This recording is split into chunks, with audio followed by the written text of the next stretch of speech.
5, 4, 3, 5, 2, 4, 1, 3, 5. I like cheesecake, like regular cheesecake. Middle of the night, eat it. Sensational. What's going on? Toxicity season back, baby. Future dropped album, boy. I'm happy. All right, listen. What's going on, everybody? We are back again. You already know what time it is, man. No Cooldown, episode 20. 20 episodes deep, 2-0. I'm feeling real good. We getting close to legal age, man. We can, say we can drink in podcast bars, accordingly and whatnot, without getting ID'd all crazy and whatnot. It's going good right now. It's going good. Episode 20, I feel good. Of course, I'm your host with the most, that man, Tripp, doing the thing. And we are always here, as always, with my podcast partner in crime, the Bodega Baron himself, When Easy. Wenneth, how are you doing this week? I'm good. How are you, my boy? Man, it's been a long week. Work was a lot. Yes. But it's out of my mind right now. I literally logged off after that hour-long medium nothingness with the swiftness.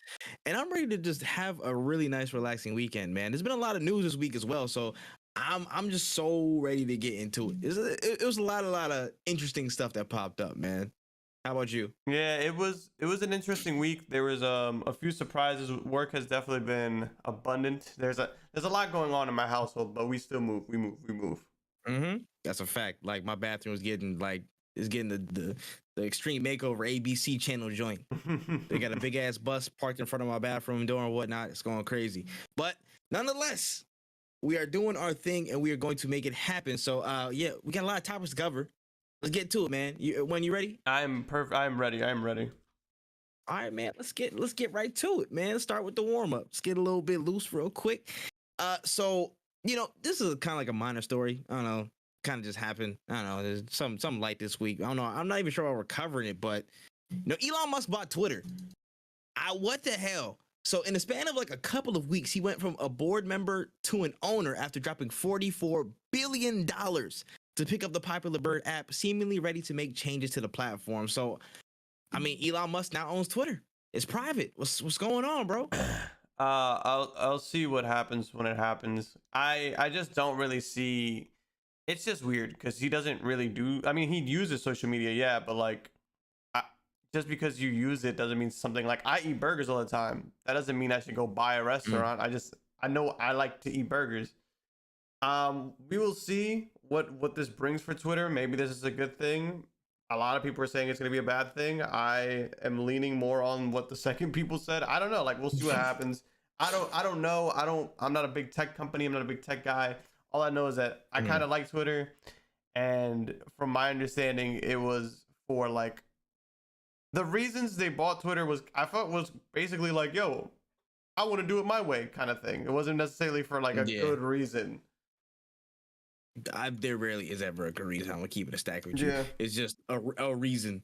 It is what it is.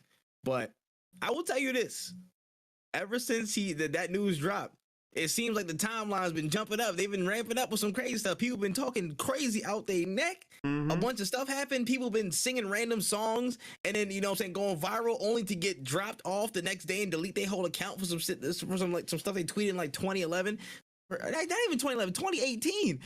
Not even that long ago, and the timeline's been up and down ever since, man. Like, it's actually going crazy right now, and I will say there's a good chance this is gonna turn to the Wild Wild West again, like real peak 2011 Yahoo News, Trump Navy type of stuff. You know what I mean? Yeah. Like, it's going in that different direction, but I don't know how to feel, bro. I don't know how to feel. Honestly, I'm like, I don't care. I'm still using Twitter like that. Yeah. It's just me.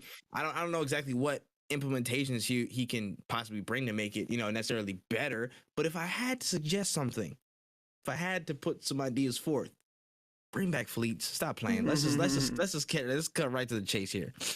One of the most solid, underrated features that was underappreciated until the day it was about to leave needs to come back on this platform. Let's keep it a buck, 1000%. man. You can.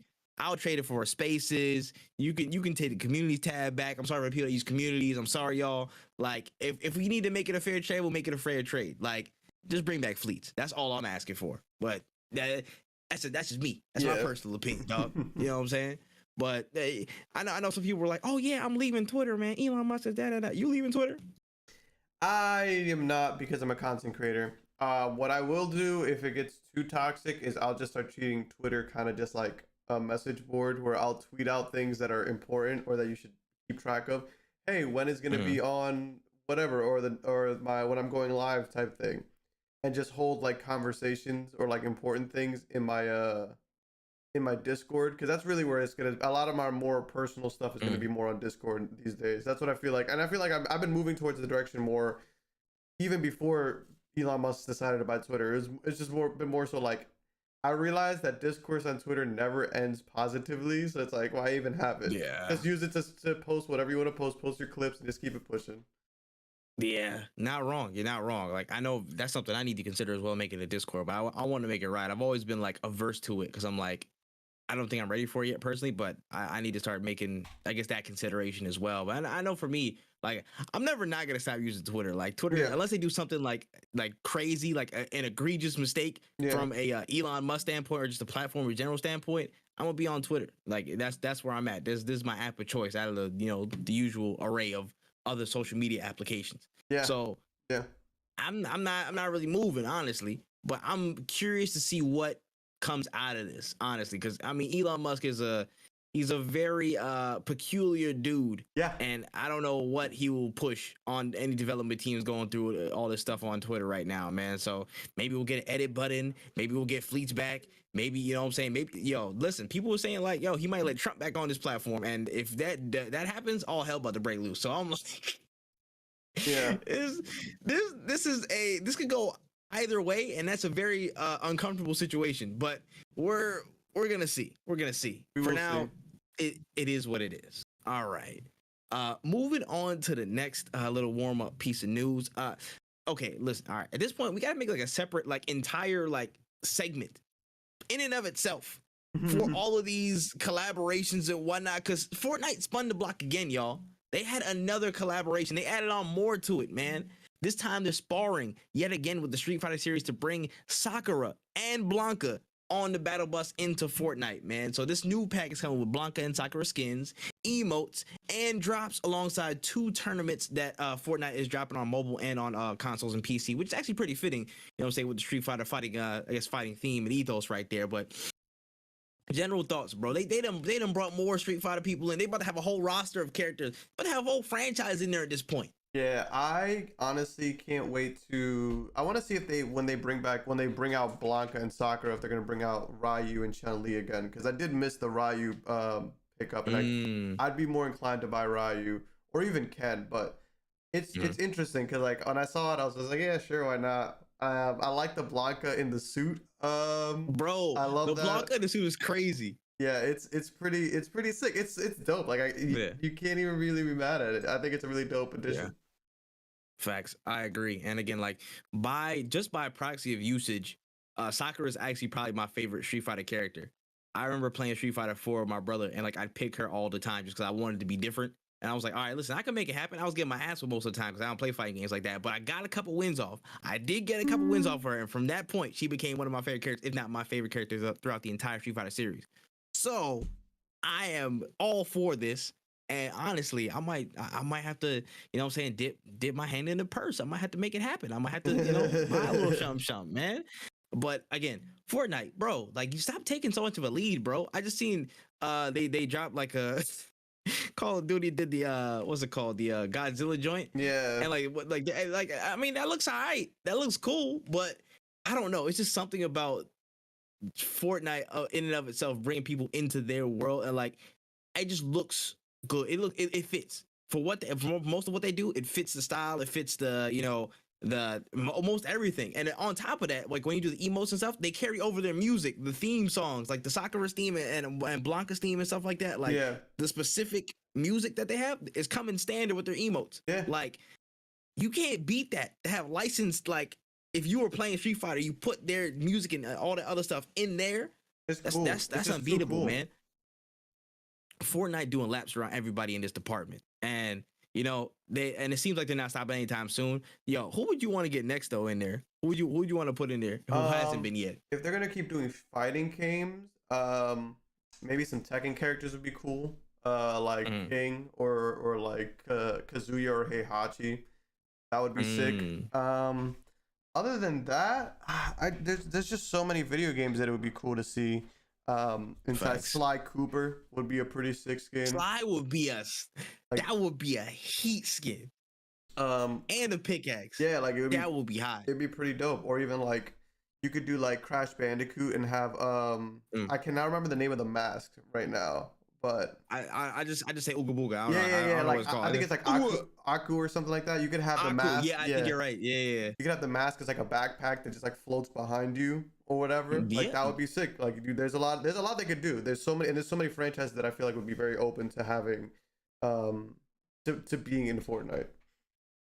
Bro, and that's the craziest thing. They get so much promo off it, and Epic just has so much, they got hella cash lying around, so they can make these deals happen on the fly pretty much. You know what I'm saying? Or at least their planning is so stellar. They can plan these all months ahead and just be consistently dropping and reaching out to new companies to make it happen and actually get stuff back and forth going. Like, Yeah. I know my personal favorite, man. Let me hit some trees with a keyblade and get Sora in there, bro. Get Sora and Riku, just put them right there, first stop, and just drop them in Fortnite. It's all good. They might not do it because of the guns, but I don't know. Hey, listen. Let it. It's a possibility still. They might not Possibility do it. still. They might not do it because of the money, is what I was thinking. And that's also true. But I mean, they got Marvel in there. They got Marvel. They do. They got hella Marvel They stuff. do have Marvel. Never, They do I would have have Marvel. never seen that stuff. They pulling out hella Marvel properties and stuff. So I'm like, it doesn't seem too far fetched, man. When that Kingdom Hearts joint rolls around, when the promo stuff rolls around, just drop a Fortnite skin right before that, and that's money. That is would be pure money. So I mean, listen, Fortnite, you were dead ass like, I don't know if you remember Fat Albert, the movie with Kenan Thompson. Like, he was running backwards in the track and just laughing these things. Yeah. That's what they doing to everybody, bro, in the foot race. They running backwards laughing them, bro. Like, it's crazy. Shout out to Fortnite though. Shout out to Fortnite. Sakura and Blanket coming soon. I'm about to pick up Sakura though. On to the next piece of warm-up news. Okay, so this was actually pretty interesting to hear, and it's low-key kind of funny. I'm not gonna lie. So, as part of a new wave of cheat deterrence in Call of Duty, Activision and the Ricochet anti-cheat team have developed an in-game tactic called Cloaking. So, in this tactic, cheaters that are detected in games, they won't be able to see any players, any bullets, or even any footsteps or any marker that another player's in the game. And those cheaters can easily be seen by the non-cheaters in the game. So say, okay, listen, you running cheats and whatnot, you don't see nobody. In the same perspective, another player on your team, you're just gonna see you like running up against a wall or something like that, just running around aimlessly, like looking at nothing. And then they get easy kills off you right in the middle of the game. So it's a really interesting, and I'm not gonna lie, this is the first time I'm hearing of a tactic like this for like, in-game risk mitigation for cheaters and whatnot. So what do you think about this first and foremost, man? I like that they're being creative with punishing cheaters. But I want them to be consistent with punishing cheaters, I guess. Because I still think, because if I'm not mistaken, it still has a lot of cheater problems. Call of Duty, and we're on like the third iteration of like a anti-cheat. So you had it when it first started, then Ravenclaw took over, and then Ricochet came out. Like we had like three, I want to say, big arcs in their anti-cheat software, like in their anti-cheat saga, and I feel like there's still people cheating till this day. So it's tough because it's like, I love this, but it's like, how often does it work? Because it's gonna be funny if I kill a cheater in a game, and then the next game I queue into, there's definitely a cheater, but he's definitely being able to see me, and he's definitely getting these kills. So it really depends on like on what happened in the consistency of it. I think it's a great idea. I think it's funny. Like, it's funny, but at the same time, it's like, all right, let's be serious though. Like, there's a really big problem with the amount of cheaters in your game. Oh yeah, 100%. I agree. Like, I would really, again, my perspective is this is actually really, honestly innovative, and it's like it's hard for people to track so many. I guess the process might be harder to actually just like ban them outright in the middle of the game when there's like, okay, new account spawning up every minute. Yeah. So having, I guess, multiple layers of protection against those cheating from in game to just, okay, if you detect it and then they're in a match, cool. As soon as you detect it, let them run out their cloaking thing, and then once the match ends, ban them. Yeah. That seems fine. But I personally like it. But again, I do agree with you on the consistency point. They need to be very, very intentional with how they apply this across, for one, and two, just overarch, like, the overarching bans and whatnot, and like making sure you can detect every kind of cheat out there. I know it's not going to be easy because updates to it and whatnot, but staying up to date on that first and foremost is probably the biggest, I guess, problem to tackle. And once you get most of that down, then that's where the rest of these come in and make it a lot easier. But the primary focus should be detecting all these cheats and whatnot, and like making sure there's as little in the game as possible. That's for me. But in terms of the cloaking, that's pretty fun. That's pretty funny. I'm not gonna lie. Funny. Like see a dumbass right there run up a wall. Like, ain't nobody in this lobby. What happened? And just shooting aimlessly, that would honestly be a cool thing. Like for real. So you detect it, like they probably either back out matches or whatnot and do whatever. But question, bro, what would your in-game anti-cheat look like? Well, if you could come up with a policy or something to once you detect the cheater, what would you turn it to? If I detected a cheater, I think it would be really funny if there was a area in the game, I would say in the middle of the map, where like if somebody got detected for being a cheater, it would take the character and teleport them to the one spot, and it's called like it could be like a cage or whatever, and they can't get out, they can't shoot out, they can't even kill the people inside. Like they're just in there doing no damage to each other, but people could farm them for kills. Because then it would literally just be like, and I think it would be funny because you would have either people like waiting around there, like literally like a firing squad just for extra kill, and just like just shooting them up, and if you don't kill them, the storm's gonna kill them regardless. Like they're not gonna win. Making it so that like if it's like second to last, like making it so that like the circle never closes in this spot. I think it would be funny because you would just watch them die. Because like other than that, like just banning them, making like outside of just regular banning and doing that, I think that would be like a really funny way of doing it. Yeah, no, I feel that. I feel that would actually be funny. Again, like just straight up like put them center stage. Like, hey yo, you a punk hoe for this, and I want you to know. Like the whole lobby needs to know this. Like for real. I will say like a billboard nearby that shows the names of them. Like these are the people who are cheaters. Like the gamer tags. I was like, yo, if you could like, once you detect it, automatically change their skin to like a clown with a dunce cap on or something like that, and then like lock them in the air, like in a boxed area or something like that. Or they have no guns. They literally just like again run around with just like fists with no damage and whatnot, and just run around like a headless chicken. Like literally do that.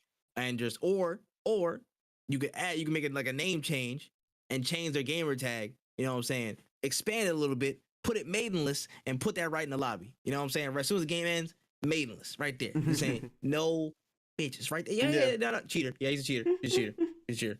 Get him. Right there. And it's perfect. But yeah, this is a pretty innovative. But yeah, focus on catching all these different types of cheats out there, man, because there's a lot. There's a lot on y'all ass. Ricochet still got some work to do, but pretty funny. Good stuff. All right, let's move on to the last topic of the warm-up. Damn, homie. 6 weeks ago, you was the man, homie. What the hell happened to you? Oh, so gotta get my official voice on, you know what I'm saying, with the hands. The deep fried PC company known as Artesian Builds bit the dust and filed for bankruptcy this week, seemingly ending the slippery slope of after one of their execs slated a contest winner for having the viewership not large enough to be considered for a giveaway. After the stint of unpaid taxes in the state of California and the wave of leaving business that's truly left Artesian asked. Bro, it's a rap, dog. What's going on? It all started from being ignorant. Like, remember that, folks. This all started from being a dick. And you literally never know, especially streaming. If anybody here is a streamer, you never know who's watching. You never know who this can get back to. So please act accordingly. This isn't like some private little show. It is public. Facts. and you will be you will be held accountable. You will be like you don't think it won't catch up to you today. But it will catch up to you if like sooner than you think. If you think it's gonna be buried away forever, the internet is a very wide place, and shit travel fast once you get to the right people. That's all I'm saying. It's crazy because it's just funny. It's just like he'd never expected this to happen. Like there's no way he could have, and none of us really saw this coming. To be honest, when I saw it, I thought I was like, that's crazy. He's a dick, and I'm not buying Artesian Builds. But if you would have told me like, hey, they're gonna like if you would have asked me like you think they're gonna go bankrupt, I'm like, nah, they'll probably bounce back. I don't think anybody there really realized. But it's not even just because he was a dick. It wasn't like he got canceled or anything like that. It was he was a dick, so they called him out on shit, and then everybody started looking at it, and they were like, wait a minute, there's a lot of other problems here. It's not just one thing. It was just that was the domino that started the effect. But there was a reason why Facts. all those other dominoes were lined up. Mm-hmm. You could tell, like, as soon as that first girl was like, "Hey, yo, what the hell? There's a problem right here." And then everybody lined up. They had their story ready. I'm like, "Yo, okay, so this already exhibited. Y'all were acting waste from way before this whole event even started." And to add on top of that, you were acting waste towards the people who are trying to support your brand or whatever and trying to get something. And you know what I'm saying? By not even giving people PCs for entering their affiliate programs, which is a mind-blowing concept, honestly. How can I test the quality of your service if you do not provide me any of that product from your service? You know what I mean? Like, yo, man, these chips is good. You ever had them? Nope. But what sense does that make? Yeah. Anyways, internally, you know, toward their what's it called, their affiliates and whatnot, they were acting waste. Externally, you know what I'm saying, they was acting waste towards the government because they wasn't paying no damn taxes in the state of California. Yeah, that's kind of nuts. You know what I'm saying? That's nuts. And you know what? And somebody pointed out on Twitter, they was like, "Yo, listen, honestly, if this whole situation didn't come up, they would probably be able to recoup some of that and like, you know, pay the taxes back with the sales they were probably going to make off PCs and whatnot." Yeah. But the fact that this came out, you know what I'm saying, this happened, and then, you know, this lady stepped up. I completely forget girl's name who got I who got cannot messed up off the top of my head. I cannot remember it, but yeah, I know. We all know who she is. She's a partner now. Yeah, but yes, she's literally a Cool Master partner, I think, right? She's sponsored by Cool Master. She's sponsored by another company, I think, and now she's actually a Twitch partner. So shout outs to the girl. I cannot remember her name. I think it was like Nia something. I am something. I cannot remember. You're right. You're right. It's escaping me right now. But off of that, like, it literally just snowballed so fast for them, and it's their own fault because I mean they made their bed, and that was just the last push that they, you know what I'm saying, dropped them in it, and it is. Couldn't happen to me though. No, I would not. Couldn't happen to me though. Would not let that happen to me. Never, because I'm not a waste man, for one, and two, I would just shut up. But that's really beside the point, bro. Listen, man. This has taught me one firm thing. I'm building PCs myself, bro. I can't talk to none of y'all unless I get some verification. I'm on deal with, I'm about to say, power GPU, NZXT. I'm about to say I'm not outsourcing like that, bro. Yeah, if you're gonna get a PC, two things. If you want to get it built by somebody, if you want to support somebody, check what their references, or check for the people, because the thing is, like, when people send you a PC, a lot of the times people will post like, blah blah blah, just build me this sick PC. Like, a lot of people will post it on social media, and the people who build the PCs will retweet it. So reach out to those people. I would look for the oldest post you can find. Reach out to those people and be like, "Yo, is your PC still running good? I'm thinking about doing da da da da da." Look for money back guarantees, that type of shit. Or just go to trustworthy people. Really, I built my PC. I don't know if I'll build my second one because graphics cards and shit are the price of regular PCs these days. So part of me, part of me is like, I don't know, if I can get something for cheap, then I'll just upgrade my PC. But like, yeah, man, just be careful who you're giving your money to, because just because they have a fancy schmancy name and a lot of clout or whatever, you know, does not mean anything. Because there's a lot of people who came out and said their PCs were bad, which is crazy. Like, that's what's crazy. Also true. Like, a lot of people were saying, that's like, wild, they throttled my shit on purpose. Like, that's not a good thing. And the fact that it took them, it's not a good look, bro. It took them this to tell us that one contest. Facts. It took this one outing from this contest to, like, everything flood back. Yeah, it's insane, bro. Hey, listen, I'm gonna let you know right now. If y'all want a recommendation, shout out K Dot the guy, because he builds PCs. Yeah. Go look for a trustworthy source like him if I want to outsource something like that, bro. Yeah. Otherwise, mypcpartpicker.com. Good luck. Do your thing. Like, if you're gonna touch you're gonna touch your CPU, touch something metal before you do it, so that you don't shock the CPU. So you don't fry your CPU. Touch the case. Usually your case is made of metal. Touch your case before you touch your CPU. That's the one. Something else. You can fuck up a PC, but you can't fry a PC unless you literally shock it. So that's the best tip I can give you guys. Not wrong. But yeah, rest in piss, Artesian. Rest in piss. That's crazy. Fuck you. Anyways. Oh man, all right, that's the warm-up. Let's get to some of the main stories for the week. First and foremost, if y'all haven't heard yet, the Overwatch 2 open beta it's wide open. It's right now. It's happening, and people have been sinking their teeth into the new anticipated build of the Overwatch franchise. Now, I know people were getting on Blizzard's ass about the way they dropped new codes and stuff. People had to watch for like 4 hours at a time. It was getting a little bit hectic. People were cranky and all, but people are starting to really flood in now, get their impressions of the game. And at this point, I gotta throw it over to No Cooldown's official Overwatch correspondent, Went Easy. How have you felt about Overwatch 2 so far? It's different. That's the best way I could describe it. It's not a bad thing. It's not a good thing. There's a lot of changes to Overwatch which make the game feel a lot more fresh. But it's also not necessarily like. So one thing I noticed, and a lot of people can confirm this, there are less stuns in the game. Well, there's also an entirely less. There's one less tank in the game too. So fights are way faster, and it's more about I want to say it's more about hitting shots and doing good damage, that type of thing. Like, it's more skill based in my opinion, whereas the other one based a lot around skills and stuns and things like that, barriers, shields. There's not many characters with shields anymore. Based. Yeah, very ability based.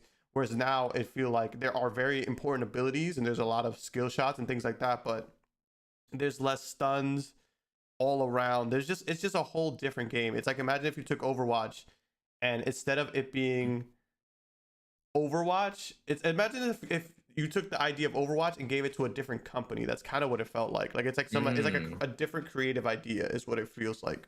I'm a fan of it. I do like it. I don't. It's just so early to really complain about anything because I've only really played it for a little bit. I do plan on doing a full in-depth dive about all the small things that I think needed fixing, but overall, it's a good beta. That's what I can say. It's been a good beta, but I got the beta for free, and that's really what it comes down to. Is this game worth 60 smackaroons? I don't know, bro. I'm gonna have to see what that PvE looks like, because all we got is PvP, which is great, and that's what all Overwatch 1 was PvP. But if you expect me to spend $60 on just a little bit different Overwatch, you could have made this shit an update, to be honest with you. To be completely frank with you, it could be a $20 DLC, or even at most a $40 DLC, and I would have been like, all right, you got me. But 60 bucks, time will tell if that is going to be, because all you're really getting is I'm not even sure. You're not getting a lot for how long we've waited for this. I was about to say, and that was an interesting thing when I was looking at some of the gameplay and seeing you guys get into it as well. Ooh. Excuse me. What exactly is different about? Well, I'll start with the characters. What's different about some of the characters that you were seeing? Because I know for me, as an outsider's perspective, it's hard to see what characters exactly had buffs, changes, complete character reworks, or whatnot. So, what's different from what you're seeing from the character standpoint?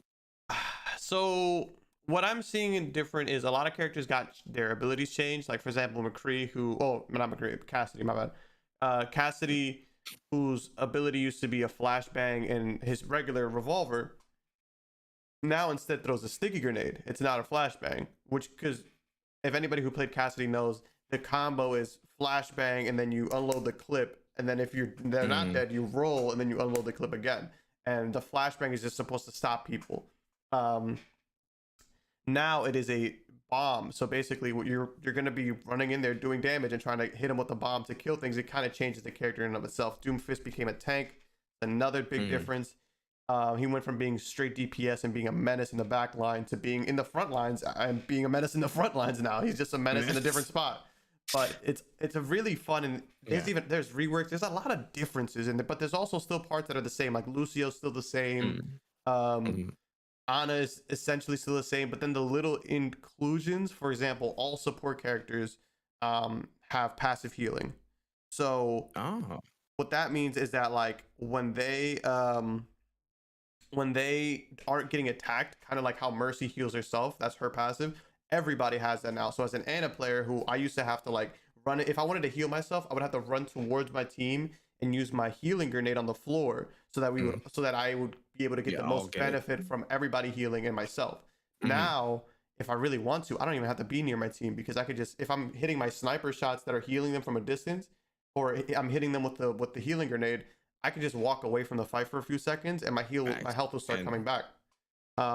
So it Got you. does. Give There you are some freedom. yeah, there's a lot of changes, like small changes like that like I would never have expected this on paper to be a big difference, but it makes a big difference, and it makes people like Anna fun because I used to like playing Anna, but I wasn't that big of a fan. But Yeah. now just off that base healing, I'm a big Anna fan now. Lucio is another one where like I used to have to switch between speed and healing to heal myself if I was ever in a tricky spot, but now if they're not hitting me, I could speed boost my way out of there, and my health's gonna come back eventually. And on top of that, if my health is coming back regularly, and then I switch to healing for a quick 2 seconds, my health is now getting more health back. Like it just changes. The whole game is just different now, but it's not necessarily different like we moved forward. It's more like we moved to the right, because these are things that they could have done with Overwatch 1, and that's why it's really hard for me to give it too much praise, is because you're not doing any, like, it's not all new maps, a bunch of new characters, like, but it's just we have looked at the formula and we're changing it now. Okay, understood. How about the maps? Any difference with the maps? Same maps or different structures? New mode. Same length. There's a new mode called, I cannot remember the name of it, but basically it's like, imagine pushing the payload. Imagine if you had your job was to get somebody to push the payload, not necessarily you pushing the payload. So there's a giant robot in the middle of the map. Your team fights over control of it. Whatever team has the most people around push? them. Yeah, push. That's what it's called. It's literally, there's a giant robot. Whatever team is around the robot will move in the direction of their objective, and will literally push like this block forward. It's not like regular payload, because regular payload, it's one team attacking, one team defending. It's both things. So both. It's kind of like tug of war. Yes. In a sense. So when you're playing defense, I'm gonna pick Torbjorn, I'm gonna pick Symmetra, because I'm gonna have a turret and I'm gonna put it in a good spot to stop them from pushing the point, period. But now, because of push, you go from being defense to being offense in one fight, and that changes who you pick and things like that. I think that mode is really good. They added a few new maps. There's a Toronto map, which is a push map. There's I think it's Greece or Rome. I'm not sure, but that's also a new. It's like the Colosseum or whatever. Yeah. I think it's Greece or something like that. And that's a push map, and the game mode is fun. I really enjoy the game modes, and even just having 5v5 on old maps really feels very different, because the fights are a lot faster now because there's only one tank. Going from 6 people to 5 people in a fight back in the day in Overwatch, if one DPS died, you still could, like, with good healers, you still weren't necessarily in a rough spot. Like, you just be like, yo, let's play defensively, let's make sure we're not getting picked out, don't overextend. Like, we just can't overextend. Now in a 5v4 situation, if you lose your DPS, that's a rough spot to be in, because now their tank can get aggressive, and because you don't have a DPS to put him down, it's curtains. Either push, y'all gotta kind of retract back, or it's wraps. Or even worse, if your tank dies, you're really in a bad spot, because there goes all the damage getting soaked up. Like, now it's literally just like everybody getting shots. Yeah. So the maps are really, I think the maps are good. And because the game is different in its core, even the old maps feel different, because now instead of having 6 people to defend a spot or to defend a payload or to stop a push, you only have 5. So you got to really figure out, where do I want us to be? Because we can't have somebody in the back line defending that one weird crevice or the one weird exploit, because we need them over here because there's 5 people. Got you. Yeah, it was interesting. Of course, at first glance, I'm of course cutting the joke. Yes, Overwatch 1.5, whatever. But I was, again, looking off your description and seeing the gameplay changes of it. Like, the complexion of the game, actually, it does change a fair bit. But, you know, for people, it's like, is it enough to justify it being called Overwatch 2, or, you know what I'm saying, is it going to be like an Overwatch, you know what I'm saying, Overwatch final remix recoded, put a Kingdom Hearts joint on that whole? But, like, I from what I'm seeing, I feel like it's kind of it's starting to teeter closer to being an actual, like, okay, you can distinguish just because of the gameplay changes, because of the account changes, because of the character switches, and because of the modes. I feel like could have been a DLC, honestly, possibly. But I feel like my next question would be, what is it missing? What do you think it's missing to be really perceived as Overwatch 2? What I think Overwatch needs, um, what I think Overwatch 2 needs based on the beta and the technical test from what I've played, it definitely needs more support characters. I think that the next two, if not the next three characters that are going to be in Overwatch that get announced should be support characters because people were switched from DPS. Well, one person was switched from DPS to tanks, and now that there's only one person playing tank, you have like one person has the option of playing like 9 or 8 different characters. I can't remember the number. But when you're playing support, there's only 7 characters and there's 2 of you guys. So you guys get to split these 7 options. I think that they need to put more focus on creating new characters. The maps are cool, more maps, but that's really what it is like at the end of the day, if you want me to spend $60 on Overwatch, you're going to have to create more characters and more maps, or that PvE mode has to be the greatest thing I've ever seen. And as a person who's played almost every single, and I want to say almost because I might have missed one, but I really doubt it. A person has played every PvE mode in Overwatch, they're not worth $60. Unless I am wrong and the new mode is crazy gas, which I want to be wrong. If all you're giving me is the PvE modes with this roster coming out off the gate, $60 is a very high asking point. Like unless you're gonna give me a deal for owning Overwatch 1, you own Overwatch 1, you only gotta pay blah blah blah for the upgrade. You got me. But if I'm paying $60 for a brand new game, it's gotta be a brand new game. Feel that. I felt that, bro. And that's been our official Overwatch correspondent, Went Easy, man. Come on. I appreciate it. I know me. I'm like, I don't give a shit about Overwatch. I'm keeping it a buck with y'all. Like, I haven't played it since literally the first beta from the first game, way back when. I was talking to Nick Tanner about this a little bit too in the DM. Shout out Nick Tanner. I was like, yeah, bro, I've barely touched Overwatch. Like, bro, I played Paladins more recently than I played Overwatch. That's a good game to put things in perspective. Exactly. And I'm That's like, yo, Paladins wasn't even that bad. And so my mind isn't really in the, I guess, hero shooter type of thing, unless you kind of put it in Apex's thing. But it's not the same. It's not the same. No, it's not. Not necessarily the same. Yeah. So thinking and looking at Overwatch from an outsider's perspective, it was hard to kind of make those differentiations between, okay, how is this different from Overwatch 1? How is this going to kind of capture the casual's eye as a, brand new coat of paint, or a brand new, experience in and of itself, instead of just a brand new coat of paint? And that's I think that's what comes with, more characters and more, again, solid reworks. It seems like they have been on the progress in terms of the foundation of the gameplay, the game state, but now it comes with the new characters that help support that life cycle and support the the exchange of what you're talking about, with the player counts and changes, and there being so many limited options to certain classes and stuff like that you have to do per game. There needs to be way more variety to justify it being an Overwatch 2 instead of just a 1.5, a remix, reskin, a rewatched, Overwatch, clone, or Overwatch, iteration.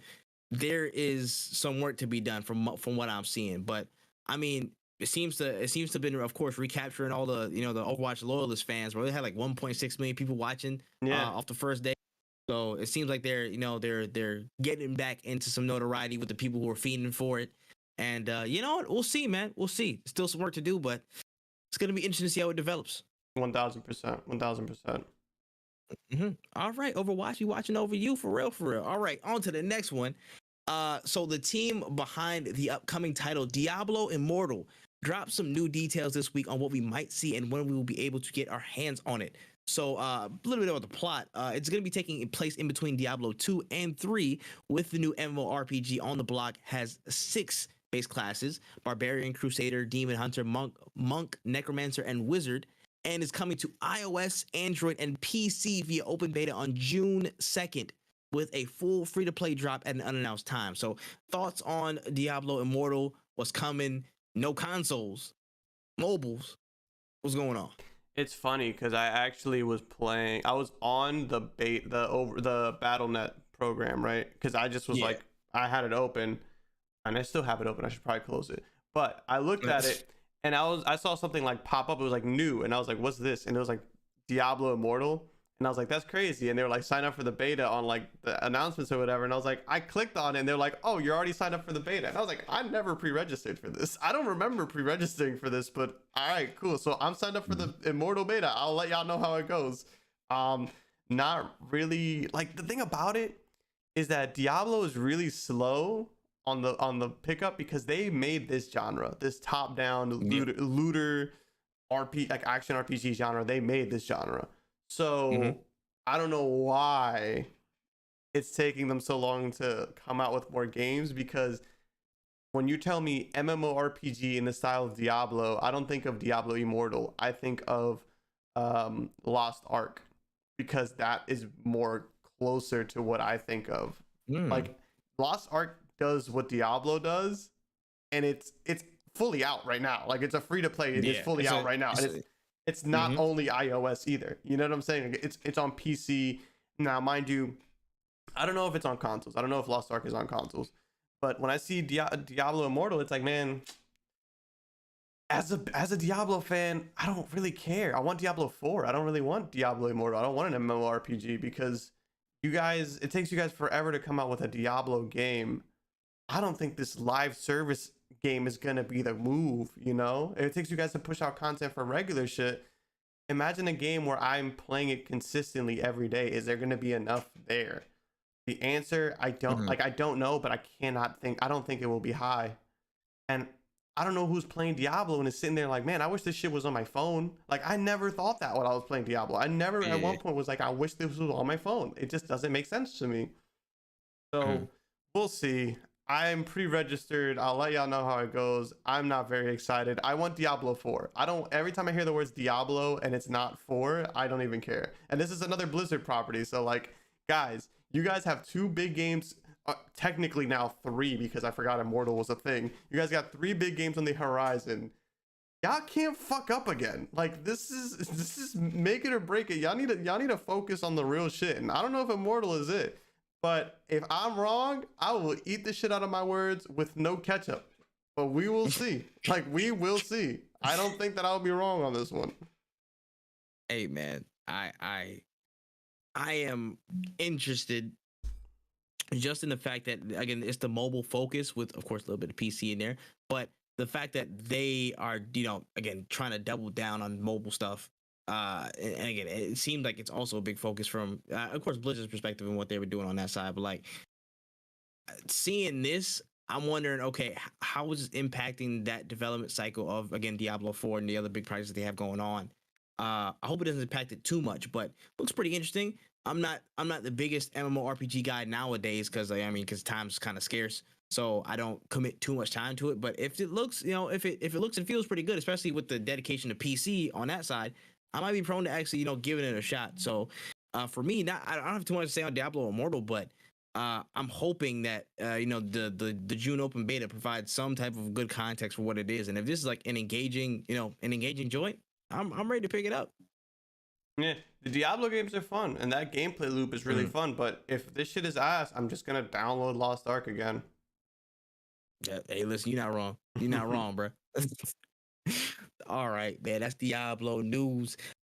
Let's skip forward a little bit to Xbox and Bethesda. Wow, forgot y'all was here. I forgot it's like, like Will Smith and Jazzy Jeff said, man, it's almost summertime. Summertime.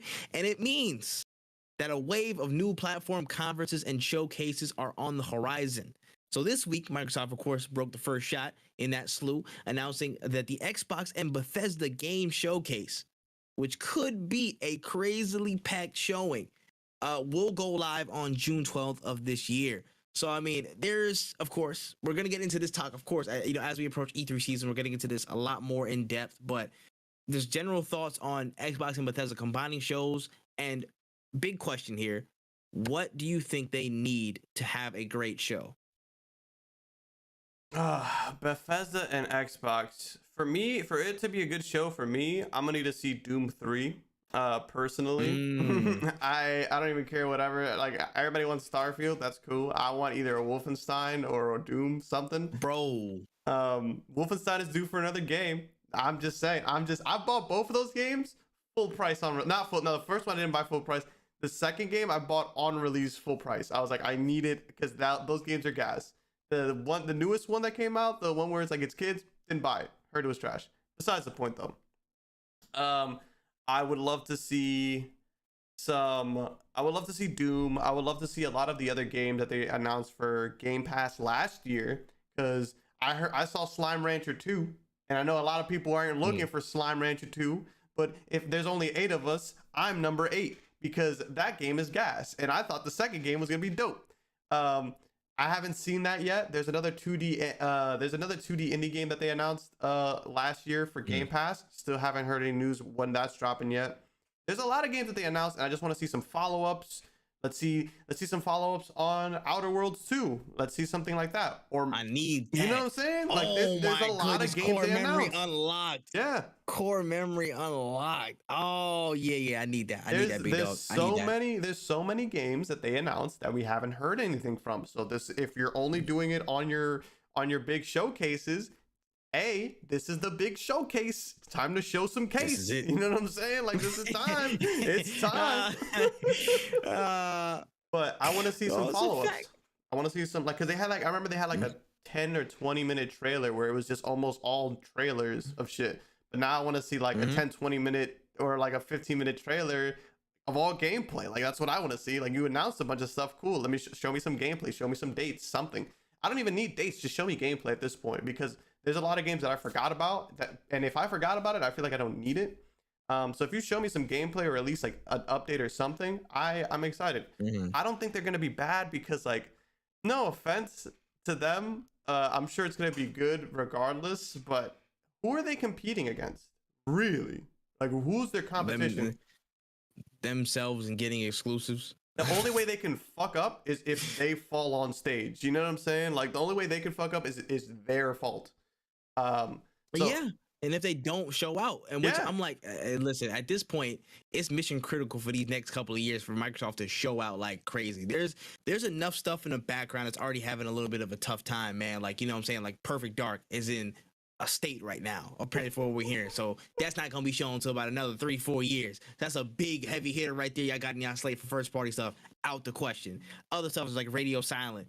Like, y'all need to be showing out with the best and brightest stuff, you know what I'm saying, off the rip. Like, for me, in my opinion, I think, of course, well, just taking a step back and speaking on format, the format y'all had from a year or two ago, game, world premiere, major release, world premiere, Bethesda, Fallout 76 mobile app, world mobile game, world premiere, all of that. I need consistent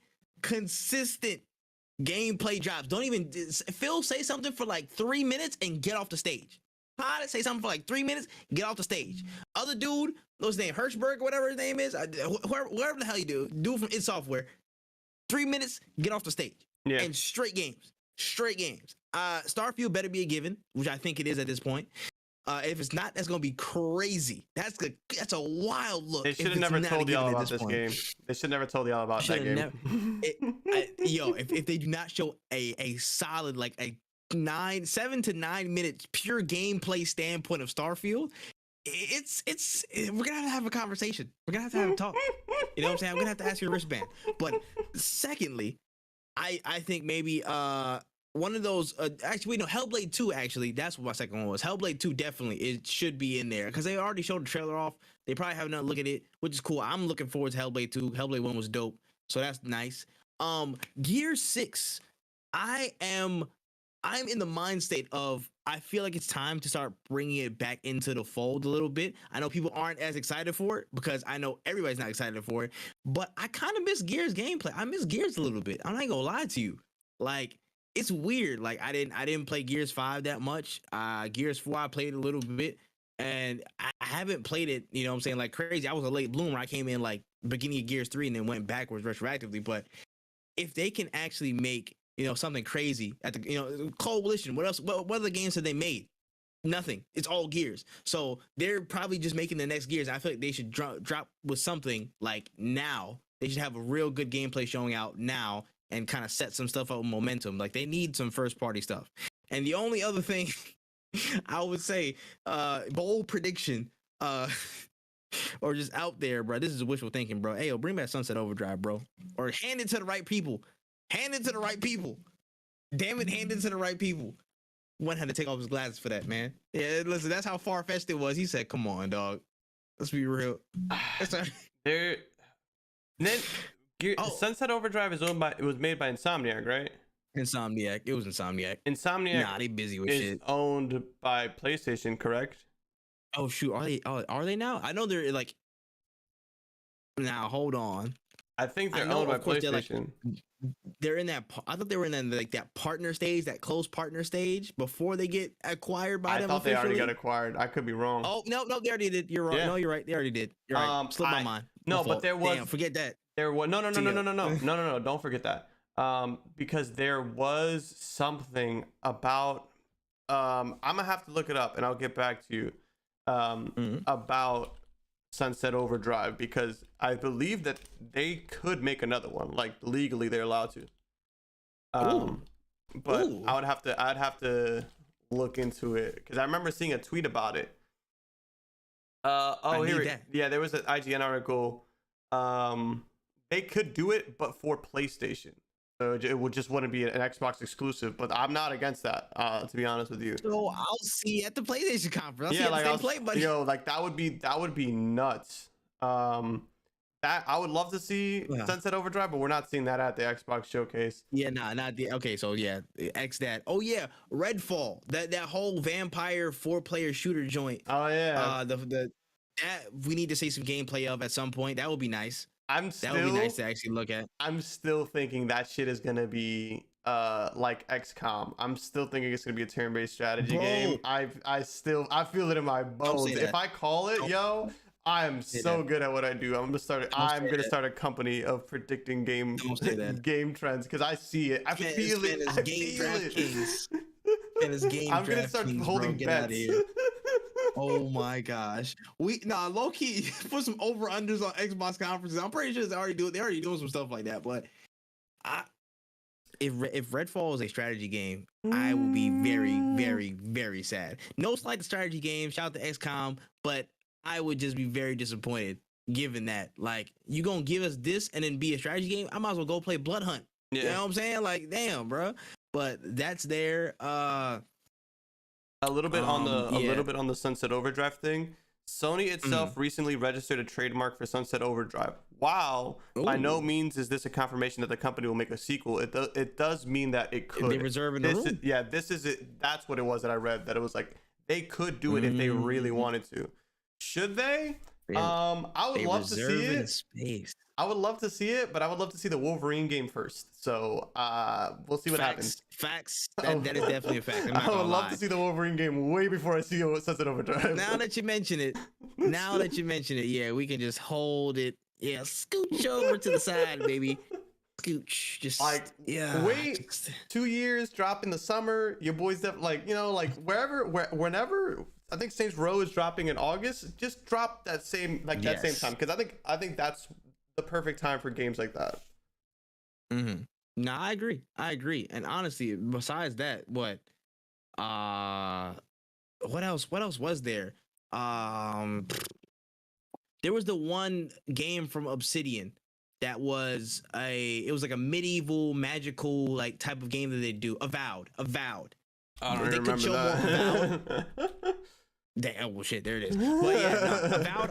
I mean, it's an Obsidian game, so I'm locked in with whatever Obsidian does. Honestly, like they're solid. Again, that and the Outer Worlds 2, that would be nice to let us know about that. If there's any more word on Fable, if it's coming back, I was gonna say that would be nice to know about the new Fable. If they drop Fable, that conference is going bananas. And if they drop Fable, and then it's just a cinematic, it's still going bananas, but when is going to be is going to be considered a hater on the timeline, because I'm going to be like, guys, it's just a cinematic, please. Let's not get hyped. Where's the gameplay? And everybody's going to be like, you're a hater, shut up, we wanted Fable. And I'm going to be like, all right, guys, enjoy the hype. Not wrong, man. But yeah, man, there's going to be a lot of stuff, man. Yo, E3 week is going to be, or formerly known as E3 week, is going to be a really, really interesting time, man. Like the summer game fest period, if you want to call it that now. What is it? What is the name for it now? Like, it feels like I don't know. Is it? June is gonna be crazy. I can't wait for June. Facts, yeah, June. I guess Damn, it sounds so weird now. I don't know what to call it. I don't know either. I'm about to say it, man. It's like Prince, like formerly known as he's just the formerly artist. known as E3. Yeah, the game season. I'm about to say game announcement season. It's just a symbol. It's just a G or something like that. I'm like, all right, cool. Like, bro, like it's different. It's different. But in terms of the Xbox Bethesda showcase, the first to announce that they're coming, of course. So I'm hoping to see a lot of good stuff, man. Like I need like 87 minutes. Block out. Or unload the whole clip on the whole showcase, bro. Don't hesitate. Because I think this is a really big year for announcements, honestly. Game release, of course, but this is going to set up 2023 and 2024. I think because of some of the knock-ons from development delays and whatnot, and still not shaking off the brunt of COVID and whatnot in gaming circles, 2023 and 2024 are going to be huge. So this and like Game Awards are like two big ones, two really big shows to show out for this year. So make it so. Yeah. Make it so. All right. On to the next. Speaking of, releases and what we're talking about, man. As we all know, Sony has been making some headway in the effort to assimilate into PC gaming and drop more titles there. And according to rumors, we could be seeing the Uncharted Legacy of Thieves collection drop on PC storefronts in June, which is way earlier than people might have expected. So the Legacy of Thieves collection dropped on PS5 in January of this year, while the PC date was left unconfirmed but announced at the same time. Well, it was coming at the same time the PS5 released in January. But a posting of the 2022 release from the Epic Games Store may have accidentally dropped the exact date to the public. So, I mean, general thoughts on this one, man. I mean, Sony's fast tracking stuff, Uncharted on PC. How are we feeling? Sure. Like, I already beat Uncharted. That's what's crazy. Like, I feel bad. Like, I do like Uncharted, but I already beat it. Unless, like, it's going to be remastered graphics or something crazy. Because that's, like, what drawed me to, like, buying Death Stranding on PC. Was that they were like, oh, you're gonna get ultra widescreen and you're gonna get like a bunch of extra stuff. And it's not even like new content, it's just graphical thing. Yeah, just the graphical maxes. Yeah. Like, and I feel like it is, honestly. If there was a delay, if they dropped the PS5 version in January and then they said, oh, a PC version is coming, and it just didn't tell us when, I feel like that time spent would be used to maximize like the graphical output and stuff and kind of really test the limits on PC. So when it drops, y'all have some extra stuff that y'all can deal with on this platform and stuff. So I think that might have been one of the main drivers behind it as well. And just, of course, the delay and kind of getting some of these Sony fans used to, hey, listen, we're dropping stuff on PC, guys, relax. Yeah. It's going to happen. So but I think mainly it was the kind of development process of making sure things are maxed out on PC. And for me, it just speaks more to not so much the series of, shout out to Uncharted. It's a good series. I enjoy it. Like, I'm about to say, we've had this hot take conversation already, but I do enjoy the series a lot. Let me see. And then it's just the larger aspect of it, though. Again, PlayStation still, like, they're making a beeline to get into that PC market, and they're going crazy right now. They're trying to. I feel like, from what I've seen, they're starting to get a little bit faster with consistent releases. God of War, Last of Us. I'm about to say, now this is coming in June. I'm about to say, wait, is Last of Us there yet? I don't think so. Let me check. Wait, no, Days Gone. I forgot. Days Gone. Days yes, Gone. Yes. Days Gone. The other zombie game. I apologize. Yes, the other one. I apologize for that. It was a mistake. But yeah. Days Gone, God of War, and now Uncharted. I think they're starting to fast track like a major, PlayStation like first party title like every 6 months. It seems like every 6 months, like you probably get 2 major franchises a year, and that's when they're trying to catch up into the game and get their foothold in the PC market because they know it's money. They know it's money in there. They know it's sustainable sales, and they're not going to back down, bro. They're not. And I feel like that also could play into what they might do with PlayStation Essentials and what they might, include down the line. Of course, copying, or not necessarily copying, but taking after some of the styles that we've seen with different game passes and whatnot. It's a win for them. You know what I'm saying? Just, Sony fans, don't cry, bro. Don't cry. It's okay. Everybody wins. You'll be fine. You'll be fine. Yeah. I mean, this is cool. On their part, personally, I'm still like the biggest thing I need to see from them is Essentials. I don't really I think it's cool that they're adding like these games that we weren't people who didn't have PS4s or PS5s were able to play. Like now you can play the God of Wars and all this stuff. but I also think that those games are kind of old at this point. God of War is really old. Like Uncharted is stupid old. I beat all these games in college. If I was somebody who wanted to know the Uncharted story, I would have already looked it up by now. And I didn't have a PS4, I would have already looked it up by now. I would have watched the stuff or whatever. So this is cool for the people who want to play these games. Like I want to play God of War, sure, go buy it. You're gonna play it. Same thing with like Final Fantasy. I think that was a bigger inclusion to PC than any of these games because that game was more recent. And that's the biggest thing is if they want to do PC right, they need to start putting new things on PC because this wait 6 months to a year to release on PC it's just not fast enough. It just really isn't. As a person who I love Death Stranding. I bought the regular version. I bought the director's cut. It was an upgrade. Don't look at me like I spent $60 4 times or whatever. I bought these things, but if I was a Death Stranding fan, I would have been looked it up by now. You know, like you need to start dropping things.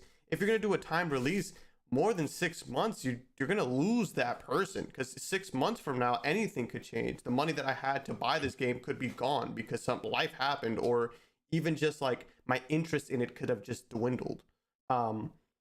It's great that they're pushing these games, but I really need to see more. If they want to do this PC thing right, I need to see more urgency with when they put these titles on there. I agree. And if they want to capitalize on the momentum that they're having, getting stuff back into the PC market, they have to be quicker on the draw with these releases. And I feel like we need to start seeing you guys getting closer to parity with your actual on console releases. That's what's going to really make the difference. Yeah. No more of this like, oh yeah, you'll get it the next year over. You know what I'm saying? I think that would honestly put a lot of people off. Yeah. And in the grand scheme of things, that's what needs to, the parity needs to happen between PC and console. If PlayStation really wants to, be about it, if they really about it, you got to show it. Yeah. Put your money where your mouth is and make that release that much closer.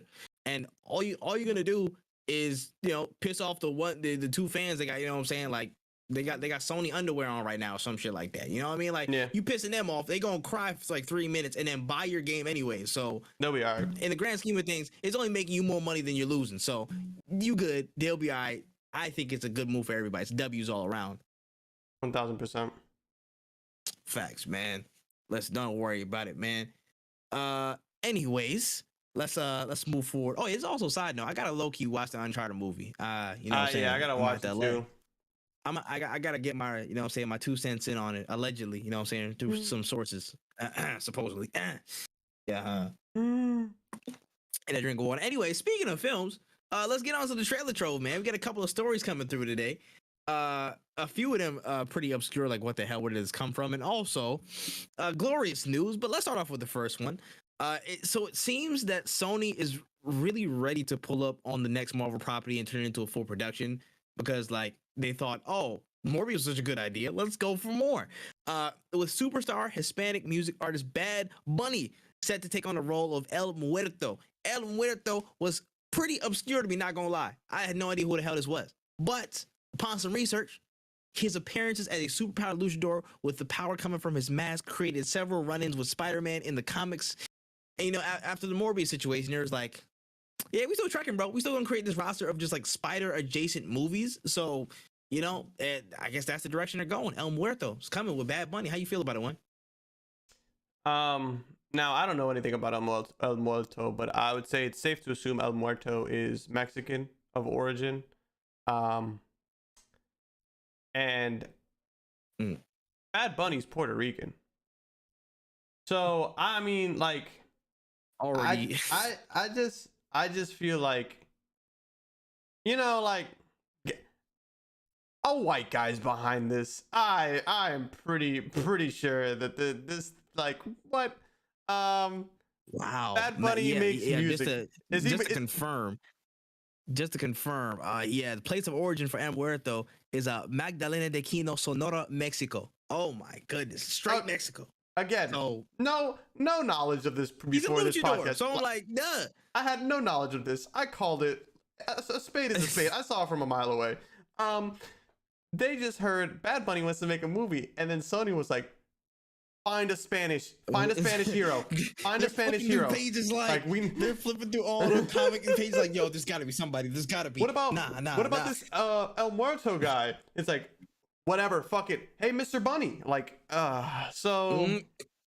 no. Actually, you know who would have been better? Actually, let me look it up. Let me just double check this. There is a character that is, I believe, Puerto Rican and a superhero that is actually in the Marvel comics. But to go back to this, this shit is stupid. I don't see the purpose. I just don't know if Bad Bunny's a good actor. He's in the WWE, like he could do that shit, which is cool. Facts. But like which wow. But this is different. It's different. Even though the fact that Bad Bunny is in the WWE, a lot of people from the WWE aren't good actors themselves, and they've been doing it for way longer than Bad Bunny has been. There's only been 2 good actors that come out of the fucking shit. And that's the basis you choose your entire thing off of. I think 1, because it's Bad Bunny and he's like he's a popular artist, and 2, he did some wrestling and that was it. That was like you were sold on this. I think it was the fact that they were trying to make this work at some point. You know what I'm saying? They saw that movie script and then they saw him. They're like, yo, we got to make this fit. It don't matter what we got to do. This just got to work. This is just got to work. I don't know what's going on. White Tiger. They could have made him White Tiger. White Tiger, Hector Ayala, is a fictional character appearing in American comic books published by Marvel Comics. Was created by Bill Mateo and George Perez. A Puerto Rican White Tiger was a Marvel's first Hispanic superhero.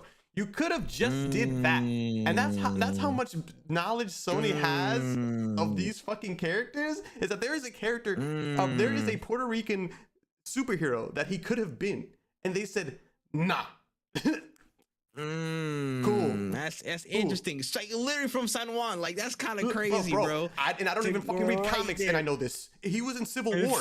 He died in Civil War. That was one of the characters that died in Civil War. Oh, you're right. Nobody reads comics. And we glossed over this, and we just bro. Thank you for reminding me of that. And we glossed over White Tiger. Yo, that's kind of wild, bro.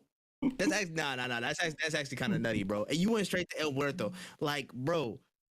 I was just like, yo, I'm trying to find out their strategy for even doing this, bro. Because even then, okay, this is what I think. All right, they put Spider-Man on a dartboard, right? And they were like, okay, cool.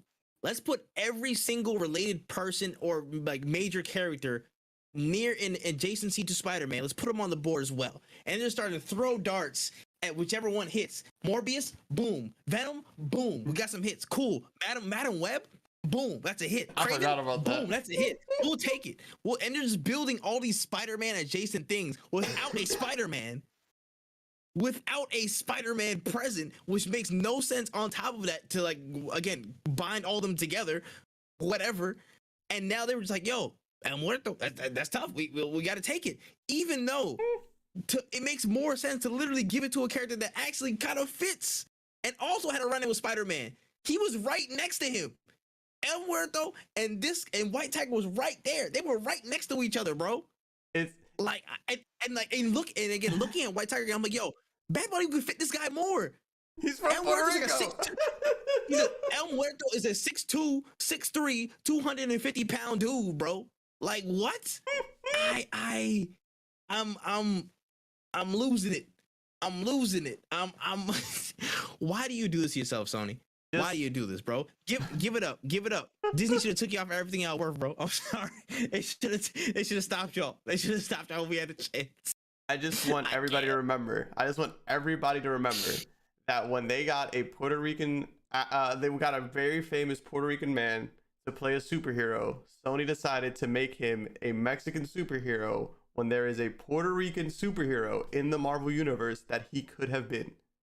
I'm not saying it's racist, but it kind of feels like it is, bro. And the fact that they not only he's just again like they got a Puerto Rican as a Mexican superhero, they got him as a luchador. So like the most like insane trope you could probably think of, like number one on the list, his powers literally come from the mask of a luchador that he has to put on, is passed down from generation to generation. Like how tropey can you get in like 10 minutes? They was like, yo, how can we write this out in like 5? Yo, we gotta pitch this thing in like bro 20 seconds. How are we gonna do this? Listen, he put on the mask. get him, get Bad Bunny. You know what I'm saying? He do a couple songs on the soundtrack, and we straight. Like, Yeah. it's killing me, bro. It's killing me, man. I say rather have little 5'5" Rey Mysterio do a 619 on somebody, bro. Shout out Jay, literally, bro. Just have somebody in the cut. Just have Rey Mysterio come and do a 619 on somebody. Movie end, roll credits. Like that's it. That would make as much sense as this. Like, bro, Sony, what are you doing? I'm so confused, Sony. That's so funny. I'm baffled. I'm baffled, bro. First you get Tyrese in a film, as if that wasn't enough. To add to the confusion, you get a whole dude that's a Puerto Rican man, and you put him in a straight Mexican character's whole thing, bro. A whole role. Like, y'all didn't even want to match things up. Y'all didn't even want to play like with puzzle pieces. Y'all just said square peg round hole. Just slam it down. Make cool. it fit. Like, what the world, bro? Listen, man, I'm not gonna lie. Kevin Feige should have headlocked y'all. I ain't gonna lie. He's just Kevin looking over Feige there shoulda like, we should have bought him.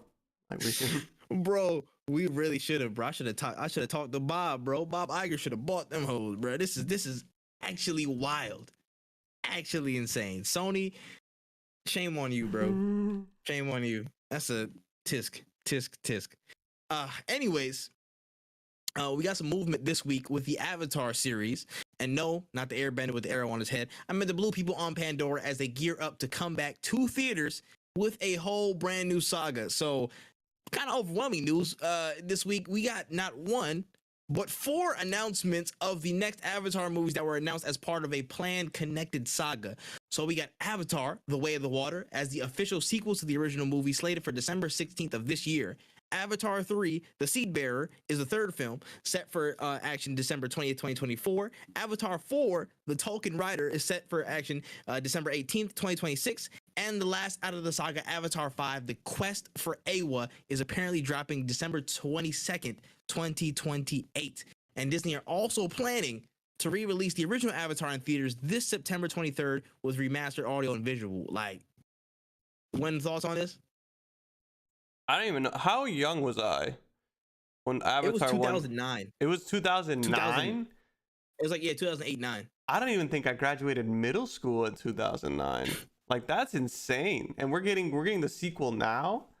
Man, why? Like, why don't I just make these into books or something, or into like something else? Like, who's been waiting for this? You know what I'm saying? Like, who's really been sitting here like, when's the next?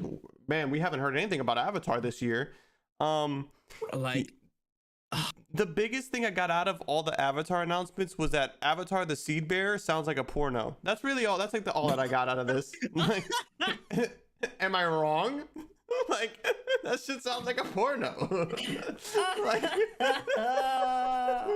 that's all I really got out of the whole thing. I was like, cool.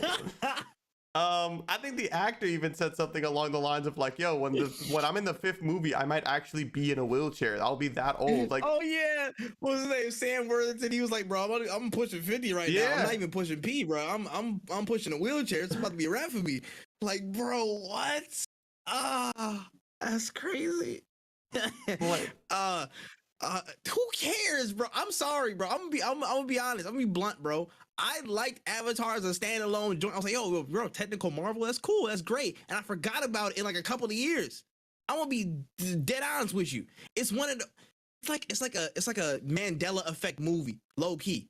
Like, you forget that it's one of the highest grossing movies of all time. Like, you literally forget. I could run up and people like ask people on the street, bro. Yeah, you remember that Avatar was like one of the like highest grossing movies like ever, bro? Like, it was like crazy. People was going like it was like top 1 for years. People be like, Avatar, really? Like the one like blue hair? No. Like the blue people, like the people that's flying on stuff. Like, oh, that one? You remember that? Like, I just don't think culturally it's as big as people think it is. Maybe I'm wrong. Maybe I'm not in the right cultural circle for this. Maybe it's not my audience. Maybe I'm not the demographic for this. But just to me, it just feels like, yo, this could have been much better and left alone as a one and done. But I understand the Disney machine, and I understand the incessant need to make everything a connected, planned universe. So you're going to, really hone in on making like 3-4 more movies just to connect on the same type of stuff, when maybe there's not really that, you know, much compelling stuff in there for anything beyond the second movie anyways. You know, I just feel like, to me, it's personally unnecessary, and I'm not excited for it in the slightest bit. I wasn't even excited for the first one. I saw it, I was like, oh, that's cool, and kind of left it be. There was other movies better than it. I'm like, whatever. But technically, I will say this. Technically, as a technical marvel, it's a really good movie. Yeah. Or Avatar 1. And I have no doubt that they'll up the bar and it's going to be absolutely out of this world, like crazy, berserk quality in the next sequels. But in terms of the story, in terms of the characters, I don't remember anybody except for that one dude in the wheelchair and Zoe Saldana, kind of, and that's it. That there's nothing else compelling that's holding me to be like, yo, I need to go stop everything, you know, book my tickets right now as soon as they go on sale and see Avatar 2. Like, there's nothing there. Yeah, I completely agree with you. There's just like all the loose ends were tied up, and now they're just like, there's gonna be more story. Like, all right, bro. I just feel like you could take this. The money it costs to make an Avatar movie, you could have created an entirely new franchise. But sure, man, nostalgia, brand new. And you know what? I saw the plot synopsis of the second one. You know what it says? The same people that started shit the first movie, they're coming back for revenge, and they gotta defend the planet. I'm like, so you're just literally just doing the same thing? Like, that's what we doing? That's awesome. I wanted that. Cool. I didn't already see this story. Like, give me a Wally too, bro. I don't care about this shit, bro. Like, what the hell? I don't care about Avatar, bro. Give me something different, man. Yeah. Whatever. I understand you gotta fill your big box office quota, blah blah blah. I do not care. Anyways, let's move on to the best news of the week, baby. Yes. Oh, I've been waiting, baby. And glorious news. The Nintendo OG, Shigeru Miyamoto, he announced that the upcoming Super Mario movie has been delayed, pushing the date back to spring 2023, April 28th in Japan and April 7th in the United States. And oh man, before I throw it to you, I just want to give a special shout out to the old man Groovy J. When this joint comes out in 2035, unfinished, unpolished, Mario got a plumber as a hat. He got a whole plunger as a hat, bro. You know what I'm saying? He only got the same look. He got like fingerless gloves instead of his regular gloves. They gonna give him the whole Sonic 1 movie treatment before they ride it and stuff. They gonna make it look crazy. Instead of mushrooms, it's gonna be like, you know what I'm saying, like cauliflower, the cauliflower kingdom. It's gonna be crazy. It's gonna look weird, bro. Can't wait. I can't wait, Jay. Hope it never come through. And when it does, hope it's trash. But no, I'm fucking with you, honestly. No, but all seriousness though, it is what it is, man. The Mario movie is gonna be weird. They're probably gonna do some crazy ass Sonic Mario crossover. This thing does well, which probably will. But hey, fuck this movie. You see it, Jay? Fuck you. All right, go ahead. Yeah, I mean, like, it got delayed. I'm not surprised we didn't hear anything of it. Like, literally, we haven't heard anything from it.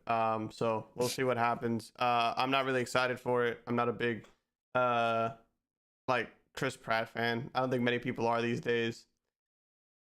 We'll see what happens. Even if it's bad, I hope it, like, if it sucks, I hope it gets a soft reboot and they just keep pushing, because I do think it would be cool, a cool universe. I just didn't really want Mario to talk, but sure, let's give him an American voice or whatever. Like, I think it could have been better without it. Listen, all you gotta do, just Yahoo. That's it. That's literally all you had to do. You didn't have to hire nobody for that. Yeah. Hire the OG. Like, I'm about to say you could. You could have literally had everybody in the movie but Mario talk, and I would have been fine with it. Maybe even not have Luigi talk, because like you got away with it in like all the DS games. He never spoke a word, and he hasn't spoken a word in every other game too. But literally, it's not even like because it's Chris Pratt. It's mostly because he's talking. Chris Pratt is just a multiplier to me being upset about it. It just made it way worse. I was like, oh, he's talking and it's Chris Pratt. Like, that's what made it. Like, you could have Donkey Kong reading an encyclopedia and being the smartest man alive, and I'll be like, that's fine. Mario talking, I'm like, all right, cool. I feel that, bro. But yeah, nah. The only reason, just for the context of people who might not know, Groovy J's been looking forward to this out of either slander or whatever. He's been looking forward to this movie. And I'm here to actively slander it. So yeah, shout outs. This is gonna be a recurring thing, and it's been happening. If you've been listening closely, you know. So yeah, shout out to Mario delays, baby. Long may it continue. Let's go. Yeah. All right. That's enough of the trailer troll for the day, man. Let's get into the rest of the topics for this episode. Okay. So we got a juicy rumor this week about Spider-Man 2 coming from Insomniac Games, the much anticipated sequel to the 2018 smash hit. Now remember, this is a big rumor, so do not take anything to heart unless it came from Insomniac's mouth directly. This did not, so please, grain of salt. We're just speculating here off the little talks, off the little murmurs. But the word is that the sequel to the 2018 Spidey iteration will feature gameplay in the perspectives of both Peter Parker and Miles Morales for respective missions, and a third playable character with a different play style, projectiles, and some form of tentacles, quote unquote, whether it be artificial or organic, will be playable, which points to a playable version of Venom, whether it be in its own symbiote form or a version that is attached to one of the Spideys, most likely Peter, could be in the game. So, I mean, thoughts on this? It seems like a big shift. We know from the first reveal trailer of Spider-Man 2 that Venom will be present, that Miles Morales and Peter will be present. What are we thinking? That's pretty cool. I mean, so how to put it? Like, I like Venom, but I feel like a lot of shit kind of takes like a downward turn when you introduce Venom. Not in a bad way, but it's always like Venom is a great character and he really does good shit for the Spider-Man universe. But I'm just kind of scared of like, we did Venom, where do we go from here? Because that's what I feel like a lot of Spider-Man games that I played always kind of do. It's like, all right, we did Venom. How do we continue to make this? I would be excited to play Venom. Spider-Man Web of Shadows had a lot of fucking problems. But that game was still pretty fucking fun. That shit was really fucking fun to play. Still fire. And I remember booting that game up and my friend telling me like, no, you gotta play. I got it. And I remember booting that game up and hearing Peter Parker talk for the first time. I was like, ew. But then I was like, then I played it and I was like, this is really fucking good. But still is heat. This is pretty heat.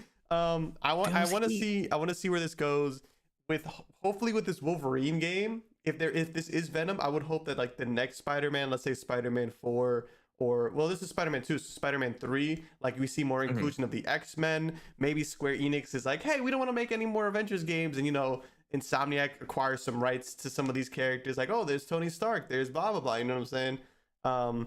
So we will see. I'm excited to see what comes of it. Playing as Venom has always been sick, even when you're just playing as a black suit. I think I remember Ultimate Spider-Man game was crazy. I was just about to say it. I was gonna say game was crazy. That shit was nuts. I till this day I wish I could replay it because that shit was crazy. Nothing was better than like running around as Venom and just being a menace. Like that was like you're just fucking eating people on the streets. It was crazy.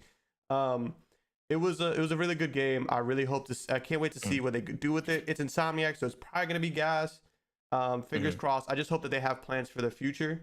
I don't want to see this franchise burn out too quickly because we had 2018 Spider-Man, 2020 we had Miles Morales. Like these 2-year gap, it's not a bad thing, but I want a good healthy amount of Spider-Man. Yeah, I don't want to get to 2028 or whatever, and I'm sitting here like, all right, guys, you guys have run this into the ground. Reboot again. Yeah, like it would be kind of corny.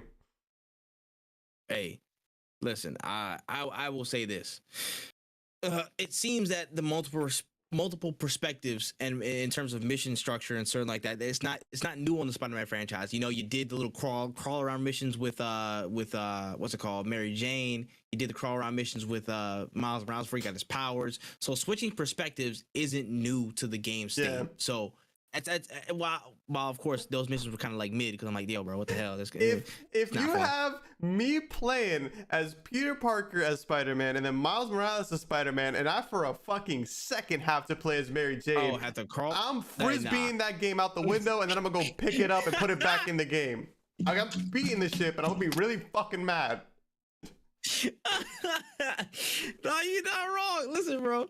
Listen, I'm just like, you're not. I completely agree. Do not give us any more missions like that, please. Like, please, we have to just please. Just I did my time. At least facts. At least make a Spider-Man. Just like let's do like a marker. Just do something on a D-pad to direct her in a direction or something like that, bro. Like, please. But anyways, switching perspectives is not new to the series, and considering what they're doing in terms of the plot, they have both of them there. They potentially have Craven. Thank God. They have Venom in the game, so them crossing paths and having multiple, missions. I feel like the chances of them, possibly splitting up and having their own thing to do, maybe in different parts of the city, are very, very plausible. So having those different mission splits, I was thinking, maybe not mid mission, but maybe an open world. You can like switch like a GTA style, like when you hit the D-pad and switch characters from like from Franklin to I'm about to say somebody else on that character wheel. It kind of just goes from that part of the city to where Peter's at, or where Peter Miles is at, and kind of going like in that. I feel like they might be going of a more rigid style of, okay, only this mission you can only play as Miles, cool, and at some point you'll switch over hard cam, or maybe you're only one person free roam. And then during missions you'll switch to certain people. So I mean, I don't mind it. It is what it is. But I think having this structure in there is the best of both worlds. I know people were calling for co-op, and I'm like, in this kind of game state, I don't want it. I don't want co-op in this game. I really don't. I want to really be in that vein of where Spider-Man 1 and Miles Morales were, just again single player. I'm duking it out. I'm doing my thing. I'm free roam around the city and doing my joint. Now, as for Venom, if we can make this a third playable joint, please, in any format, I will be my number one choice would be Venom on his own, like on his lonesome as a whole, like symbiote by himself, just roaming around the city like Ultimate Spider-Man, like straight up, like shout out to Jay in the chat, mouthful mode, like dead ass. Like I just want to be on the streets, terrorizing people. You know what I'm saying? Swinging around, jumping around on walls, climbing up. You know what I'm saying? Like eat random people on the street, getting fuel, and then moving to the next objective. If I could possibly do that during the mission, my life would be complete. That's all I'm saying. Like, give me the Ultimate Spider-Man vibe back. That's what I want. But I would also be accepting of them having Venom attached to one of either Peter or Miles and kind of complete missions that way, or be in the free roam that way as a black suit or something like that.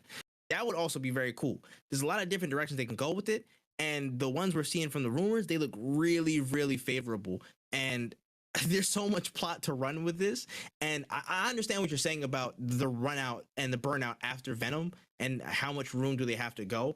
I mean, for me, looking at it, there's still some room to go. Yeah. I think there's plenty of room to go. They haven't even introduced Green Goblin. Norman's in the game, but they haven't talked anything about Green Goblin yet, so they have a lot of room to run, I think, personally. Yeah.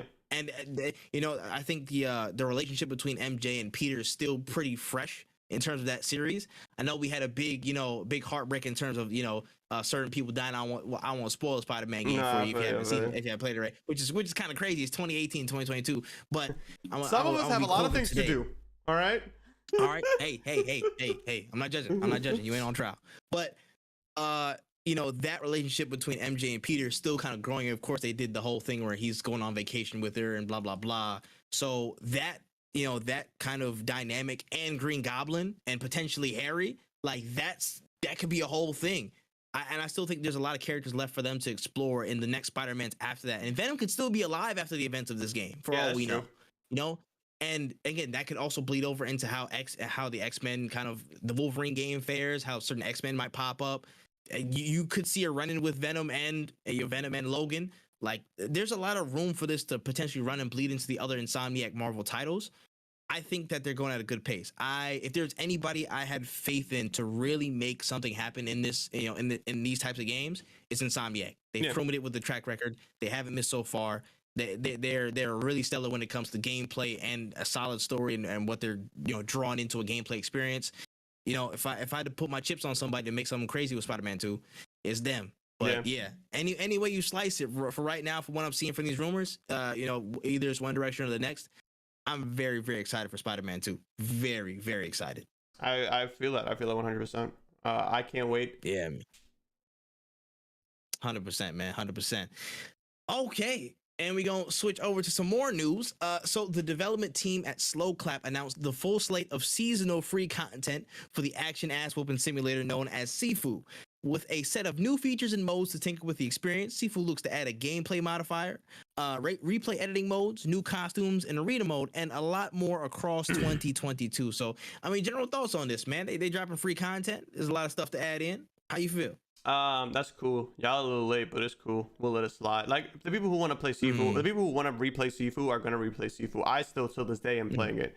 Every now and then I'll jump in and be like, you know what? I only got like 20 minutes before Panda comes over. I only got a few minutes before XYZ. Let me run through the club real quick. Like I just like playing the game. Like it's generally a fun game to play.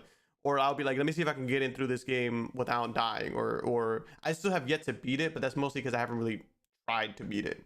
The modifiers are cool. Like the things about it that's really annoying is that like a lot of these things that they're asking, that they're trying to put out, is cool, but it's also like, how do I say it? It's like modifiers are cool, like no block mode or whatever they said was cool, but how hard is it to do? You know, like how long should it have really taken them to come forth with these additions? What's the shelf life of that development process? What's the shelf life of these updates? You know, and as you know, as it stands. And like I've said many times, I don't know shit about making games. I really don't. I don't. And I don't want to act like an asshole and be like, you guys are taking too long with this, because it could take y'all a long time to make this type of stuff. But it's just like, I don't know.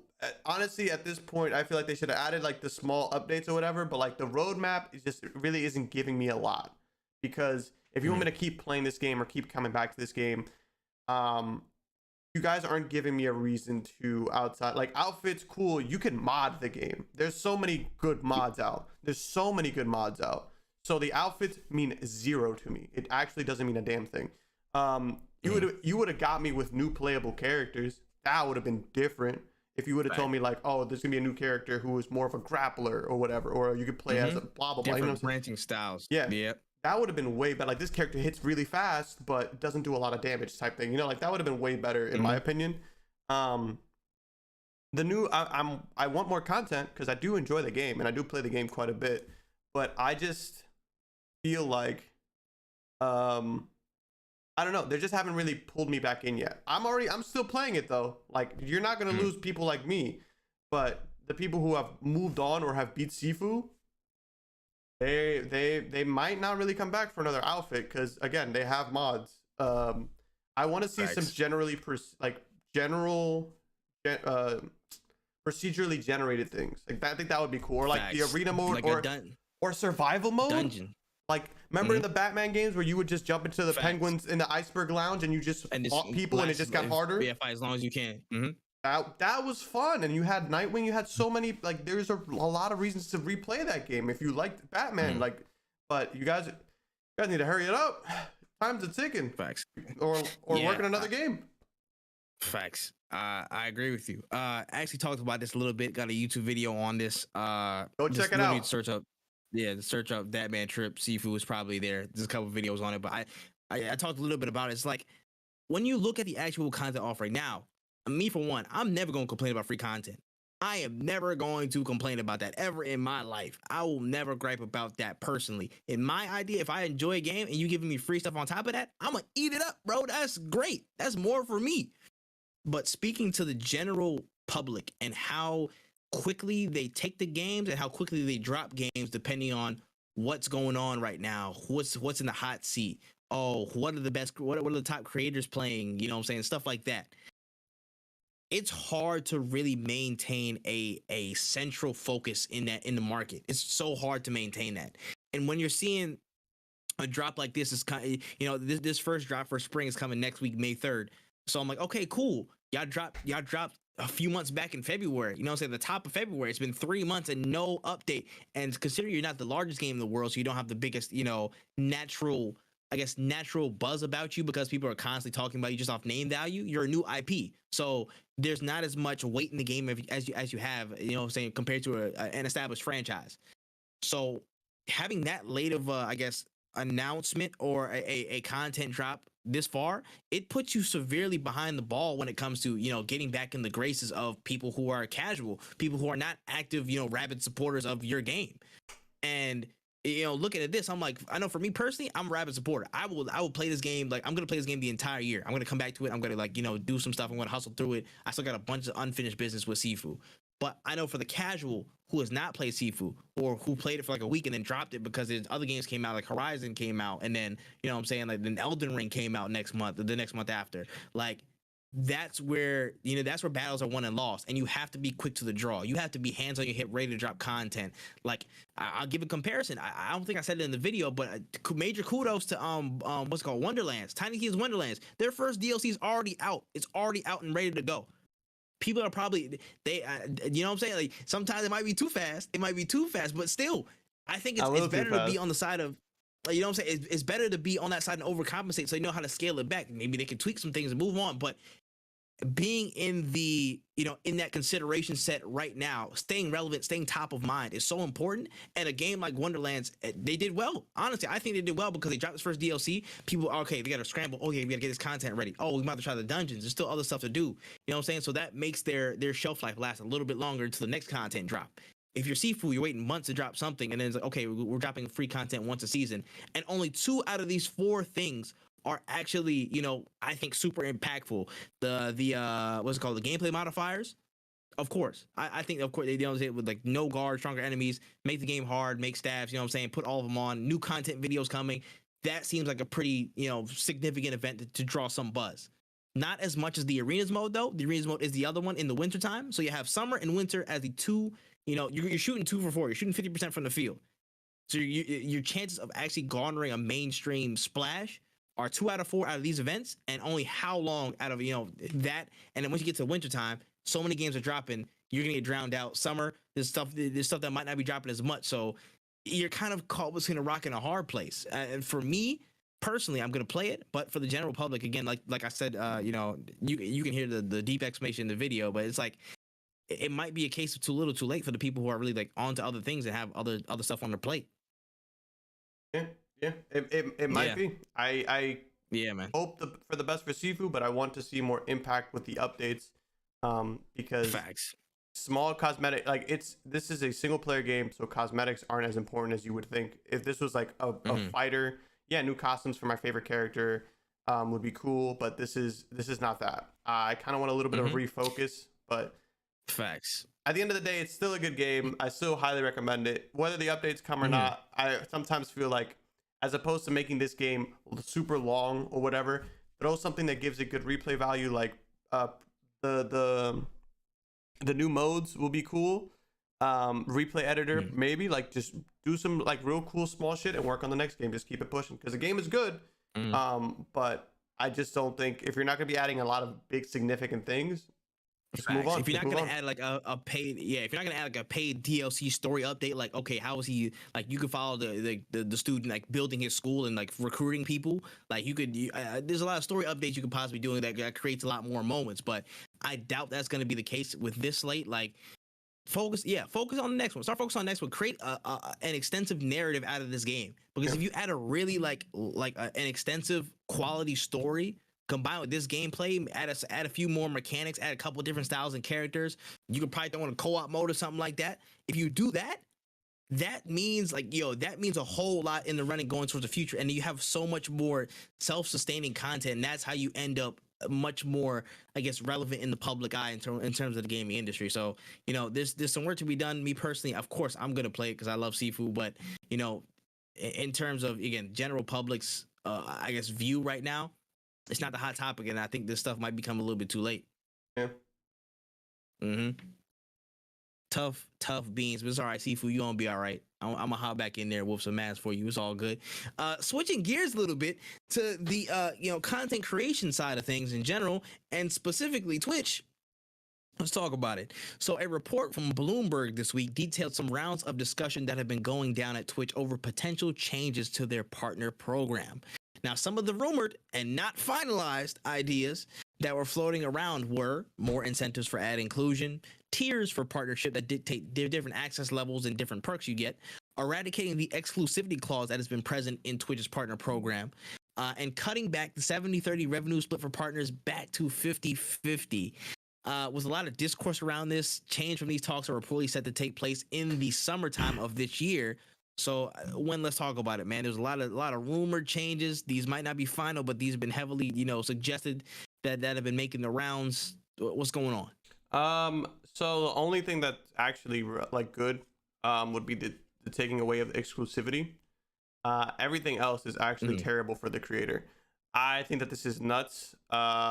honestly, it just seems like Amazon or no, yeah, it's Amazon because it's Amazon owns Twitch. Either Twitch is trying to make more money or Amazon wants Twitch to make more money, more profits. I should say not more money, not that they need money, they Profits. need profits, Yeah. which is Their how much, margin.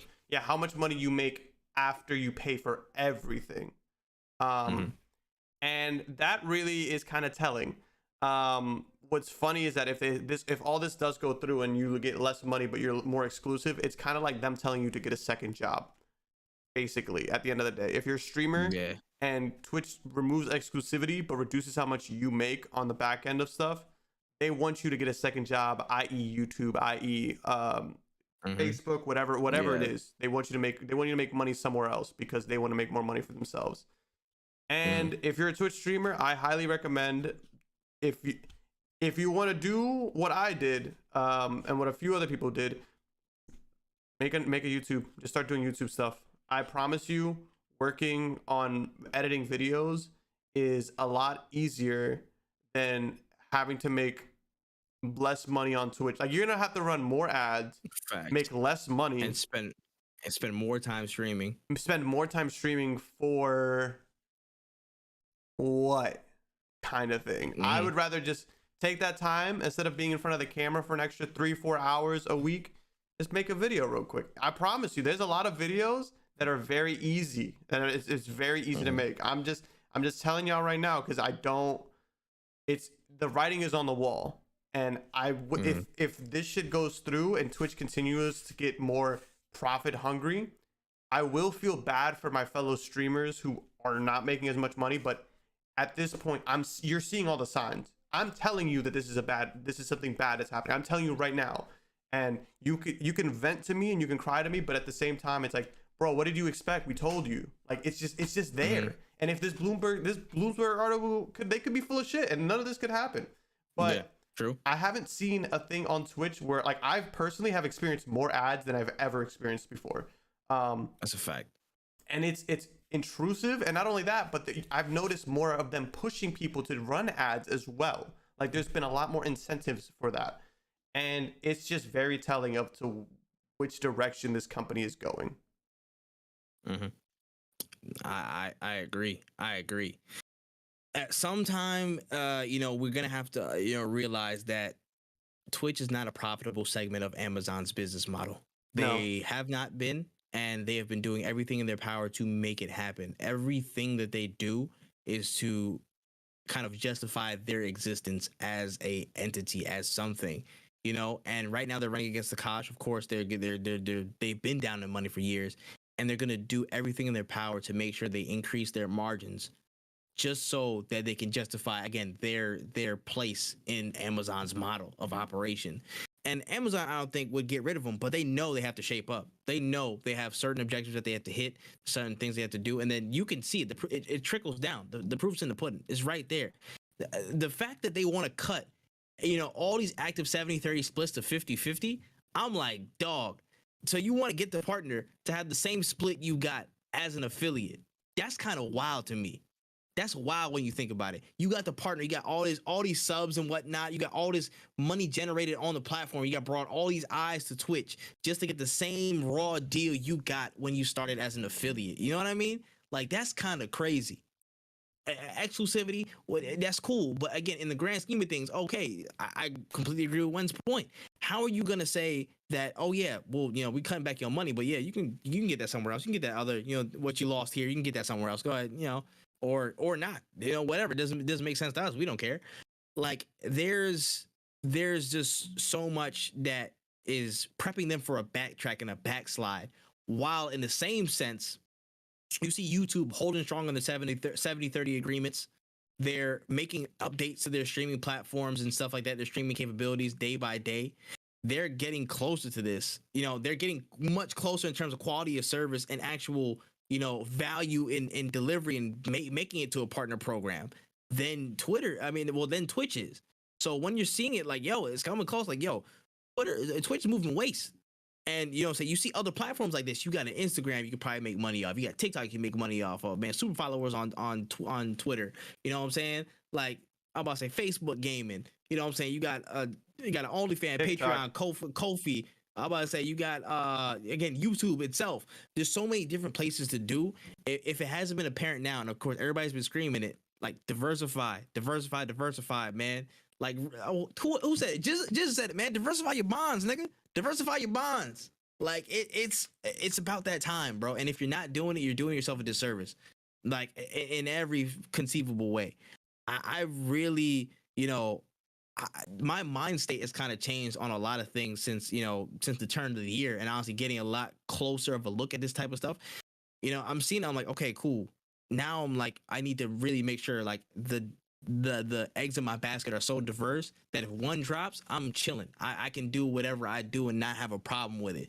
It seems that Twitch is willing to sacrifice the value they provide to their partners for more of a margin fix.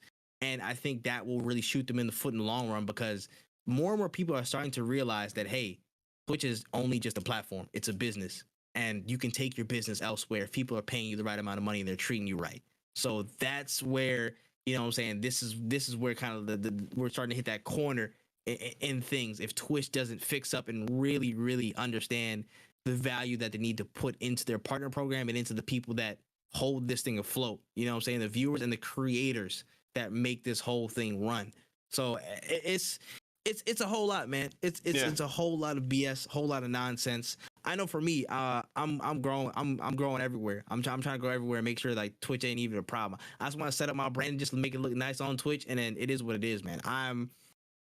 I want to grow everywhere, of course, and Twitch is included in that, but I know it's not the be all end all. I'm not going to break my back for partnership. I'm not going to, do like 8 24-hour streams and go, vie for ads and do all this stuff. Just get a 50-50 split for them to take half of what I got. Yeah. Nah, man. If you want to support, route number one, subscribe and follow all these other channels out here, man. We trying to get the we're trying to get to 500 and stuff by summer on YouTube. Yeah. We're trying to get 500 everywhere else on other socials and whatnot. And beyond that, if you want to donate some money, go straight to that Stream Elements, bro. Like that's literally it. That's literally it. That's it's just so much stuff that we have to like go through as creators, and we don't see it. It's like, and the funniest thing was, somebody tweeted on Twitter. It was like, oh yeah, the funniest thing is if they have these implementations and changes, they'll probably just do an update to their user agreement, to their affiliate agreements or whatnot. And most people click accept without even looking at those. Yeah. So if we didn't get these updates from Bloomberg, we probably would have never known unless somebody expressly pointed it out that, hey, this is happening, bro. Look at this stuff. Look at the fine print and see what's happening. So it's just funny. And again, like you said, to your point, very telling of the direction that Twitch is heading. As a service and as a platform and as a business. And if it heads in that direction, bro, that's cool. Y'all do y'all thing. I'm gonna go this way where I'm getting value, bro. Wherever the bag is at, that's where I'm at. So be it. Yeah, I think the next steps for Twitch, if they don't push this, if they push the 70-50 split, or the 70-30, my bad, I can't do math. If they push the 70-30 split and they make partners 70-30s, I think that after they do that, where all partners are back to 50-50, they're gonna create another tier. So it'll be like affiliate, partner. I feel like there's gonna be a third tier. Yeah, that partner plus or something like that. It will give you the 70-30, but you need to have a certain amount of subscribers to be able recurring subs. You need to hit a certain number to be able to get the 70-30. I feel like that's where Twitch is heading personally. I hope it's not. And that's crazy because honestly, I thought a good amount of people, like, they had renegotiations with their contract. Like once they got to a certain point, you could openly renegotiate those terms of, okay, where's the profit split? Where's it going? I don't know if they're kind of gonna like hard line set it like, hey, there's no renegotiation anymore. These are the rates, and there's tiers. You can get it back up to the 70-30. You can get probably even higher, but you have to hit the number. Yeah.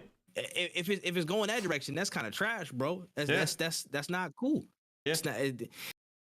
Again, 100%. They're showing their whole hand.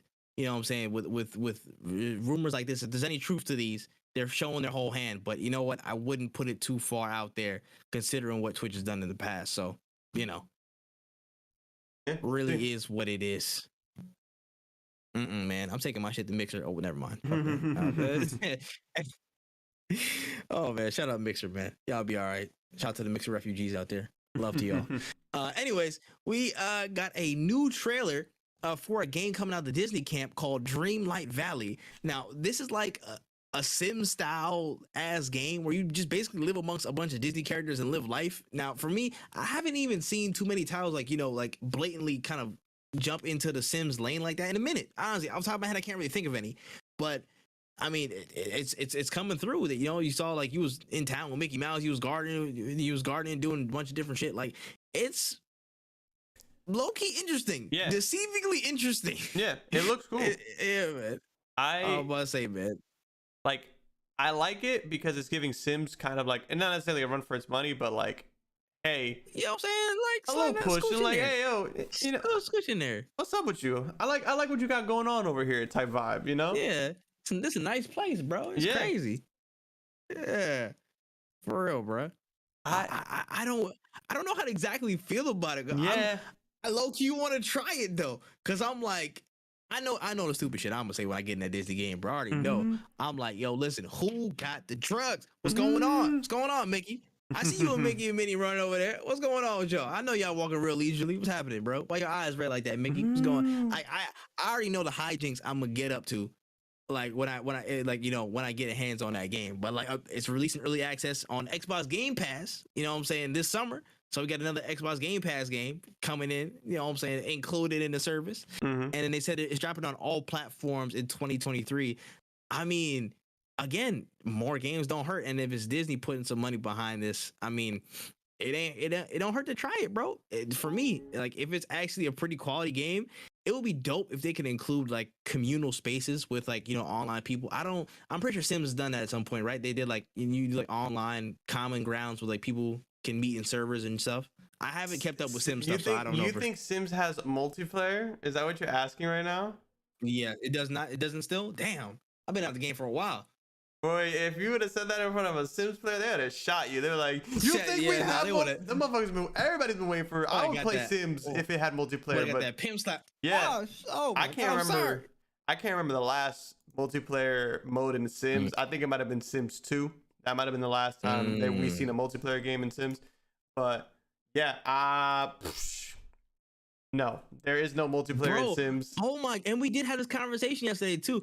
Herbs had multiplayer, right? Wasn't it two? You could play two people in a certain space. I think you could have. Plug in two controllers. Hey, Herbs was Herbs was the best. Herbs was the GOAT. Herbs was the best, bro. Sims game. Herbs was the GOAT. Yo, debate your mothers, bro. Herb Sims in the City was low-key the GOAT, despite all the racist tropes that were in there. Despite the racism, like a lot of good things in this world, despite the racism, Herbs was pretty cool. It was fire, bro. It was low-key fire, bro. I remember the Foundry. I was there, bro. I was with the artists trying to make it happen, making statues and whatnot, bro. I was flipping burgers on the roof. I was shooting basketballs, bro. I was trying to make it. I was trying to make it up the hood. Bro, to the league, bro. Oh, they needed a rap mini game to just circle it all out. That's what they needed. Oh my gosh. Oh man, like literally such a classic, bro. Low key, like Sims 2 and Herbs, and those were like, I think those were back to back, kind of. Yeah. Or in the same like couple of years span. Sims 2 and Sims 2. Herbs, and then Sims busting out, probably my three favorites, like low key off top. Cause I remember playing Sims busting out like nonstop on the Game Boy. That was literally that was like all I played. That was like one of the only ones I had access to. I remember I played Sims 2. Sims 1 was probably one of my favorites. It was Sims 1, Herbs. The one on the DS was There was another Sims game though that was like super gas. I cannot remember off the top of my head right now, but it was for sure Sims 1 was to me top tier. I played a bunch of Sims 3, but I would say Sims 1, Herbs, and 3 were like my favorites. I feel that. But yeah, put some respect on Herb's name. But hold up, because Disney Dreamlight Valley might be jumping in that lane. We'll see, man. We'll see what's going down, man. All right, let's move on to I think it's the second to last story today. We're getting close. But all right. Apex Legends is on the fast track to a new season entitled Saviors, as we are watching a bunch of different changes come through, including the introduction of a new legend in Newcastle. Now, a couple of story videos dropped with some background on how the brother of Bangalore became the hero of Harris Valley and donned the suit and got into the Apex games in one try. as well as showed off some glimpses of his loadout in the game. Now, from what we were seeing, Newcastle seems to be kitted out with like a shield drone that kind of protects his teammates in a certain area that he can drop down. And then he has a kind of like a massive slam ult. It might do some AoE damage, but then once he drops it down, it kind of like creates a massive cover, like I guess cover structure after he drops it down. Really, really, really interesting changes. Defensive, you know what I'm saying? Pretty defensive legend. Wondering what his passive is, but pretty cool loadout from what I've seen from the trailers. Season 13 is also set to drop with some map changes for Stormpoint with the down crab monster from the trailer, and a whole host of ranked play changes that will aim to promote skill and teamwork. Season 13 is dropping May 10th, very, very soon. Thoughts on the release trailer and everything that came with it when? Rip to Rampart, I guess, because this guy's really just, they stole her whole flow bar for bar. Bar for bar. He's just missing a turret, really, and he would have just been just toss the gun and just... Yeah. But a new character looks interesting. It sucks that we kind of got a lot of shit spoiled for us via data miners, but it is what it is at this point. If you're an Apex fan, you're still gonna be excited for the trailer. I'm still happy to see him out. Can't wait to see what it changes for the meta.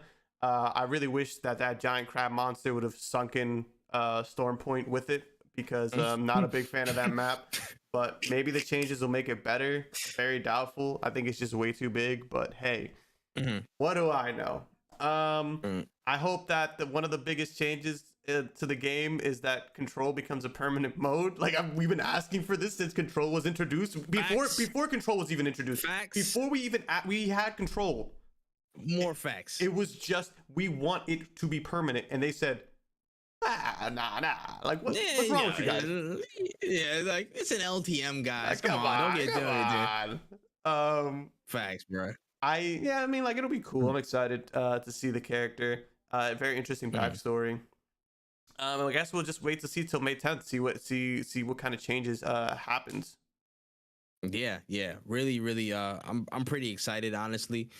It's been a minute. Put Apex down for a little bit, calm my mind, calm my nerves. I've been in a state of zen. Now I'm ready to get crazy again. You know, now I'm ready to be mad. Yeah, I'm just ready to just be angry at the world for no damn reason, baby. It's fantastic. But again, his kit looks really, really cool. Again, I feel like this could change a lot of things when it comes to movement for movement's sake. Maybe you don't. Well, I think a Gibby is still going to be viable, but maybe having, I guess, a shorter range, a shorter surface area type of shielding like Newcastle has could be very beneficial for, again, a lot of different gameplay aspects. I'm thinking of like people making hard rotates. You might have to ult and drop something right there in the middle of like an open space and just make cover out of nothing, like when you're in an assed out situation. So I mean, I'm thinking of the applications of Newcastle. It seems like it's very helpful, especially when it comes to again. A lot of positional stuff, and especially when you're on the back foot in certain areas and come into those final circles where you don't have the top cover, you don't have the you don't have the height, and so you're kind of making things happen as you go. And then I feel like his skills kind of come in handy when it comes to stuff like that, or definitely might. Yeah. Newcastle, I think, is going to be a very effective Mad Maggie nerf. Not nerf, but like counter. Because if you have a Gibby and a castle, like it's going to be interesting, because she's gonna like shoot her drone, but if you shoot your shield in front of the drone thing or whatever, it's gonna stop. I'm assuming it's gonna stop it, because I don't think it's gonna, if I'm not mistaken, or at least go in front of that and you can just bubble. You know what I'm saying? Like that's how I would see it happening. But again, I don't really know much, because I don't know much about I'm not too tapped into Apex. We might have to ask some of the experts in our friend groups, but facts. But interesting it makes sense though. It definitely makes sense though. There's a lot of decent combination. I think it make off the top of my head, Gibby Newcastle seems like that. Like people like hover in between the bubble to make shit happen. Like you can literally put like a shield inside the bubble, so it's can actually like lay in a cover as people kind of like dodge in and out and do bubble fights and stuff like that. So I could really see it being an applicable change coming to a lot of the gameplay and change the meta up. And but yeah, off the top of my head, I just think like positional wise, it could be such a huge help for a lot of people when they make like risky rotates and like maybe they're doing too much, so they have to like stop and reassess some things. They just put the cover down and make it happen. So interesting. I really hope he does stick though, and I hope there's not too many nerfs, honestly, because I still feel bad for Seer, because Seer is just in the ground. I'm like, stop nerfing black men. Stop nerfing black. All right. Facts. Stop nerfing my black people. Stop doing it. All right. All right, man. But that's all I got on that. I can't wait to see it, man. I'm actually low key excited to get back into Apex, honestly. Same. But yeah, we'll see what happens at the character reveal trailer or the expanded trailer of their skills and the patch notes. Moving on to the last story of the day. This week we got the official reveal of the Call of Duty Modern Warfare 2 remake logo, kicking off the annual promo cycle for this year's Call of Duty title produced by Infinity Ward. With reports of a new engine, new build of Warzone, and alleged huge steps forward in the gameplay delivery, some people are starting to get excited, as evidenced by the logo reveal tweet being the most liked thing on COD's Twitter page in history. Damn. Let's talk about it. Modern Warfare 2 remake. What's going on? Personally, as a residential Call of Duty hater, I want this game to succeed. Again, I hate a lot of games, but I don't ever want them to fail. I don't know. Nothing has really shown me from like Call of Duty that they are working on something bigger. Like, I don't know. So Modern Warfare, and I remember we had this conversation before. Modern Warfare was big in my opinion, and I think it worked really well, and they tried really hard because they weren't doing that much beforehand. Like, we had like World War II, we had Infinite Warfare, we had a lot of duds in the Call of Duty slate. Yeah. Even some people would even say Black Ops 4 was a dud.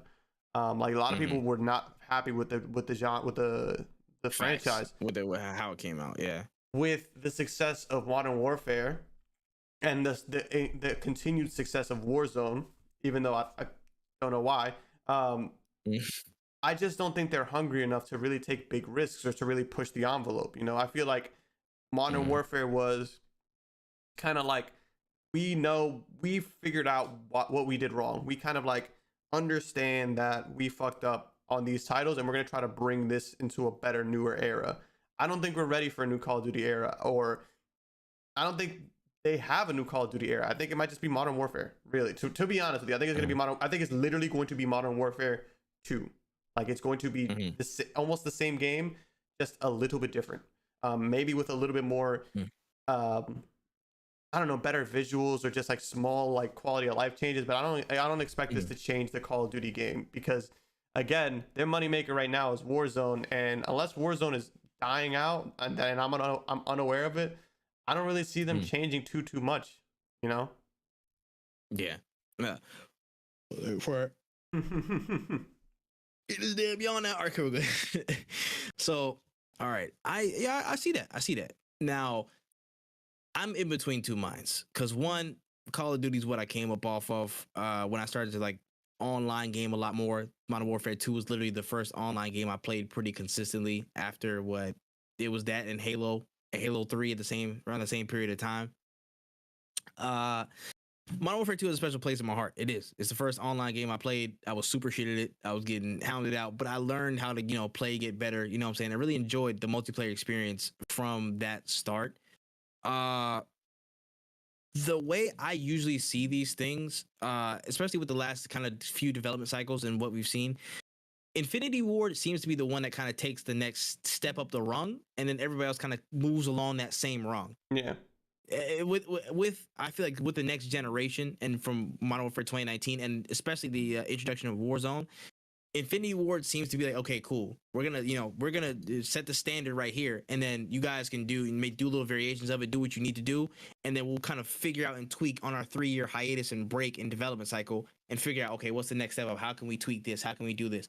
It might not be the most huge radical jump ever, but I feel like they're always the people who take that standard, just kind of push it somewhere else. They kind of push it a little bit farther forward than other studios. Like the Treyarch they did like the narrative gurus. You know what I'm saying? I don't think Treyarch has mixed with any narrative stories or whatever, and what they do. Zombies might be a hit or miss as of late, but yeah.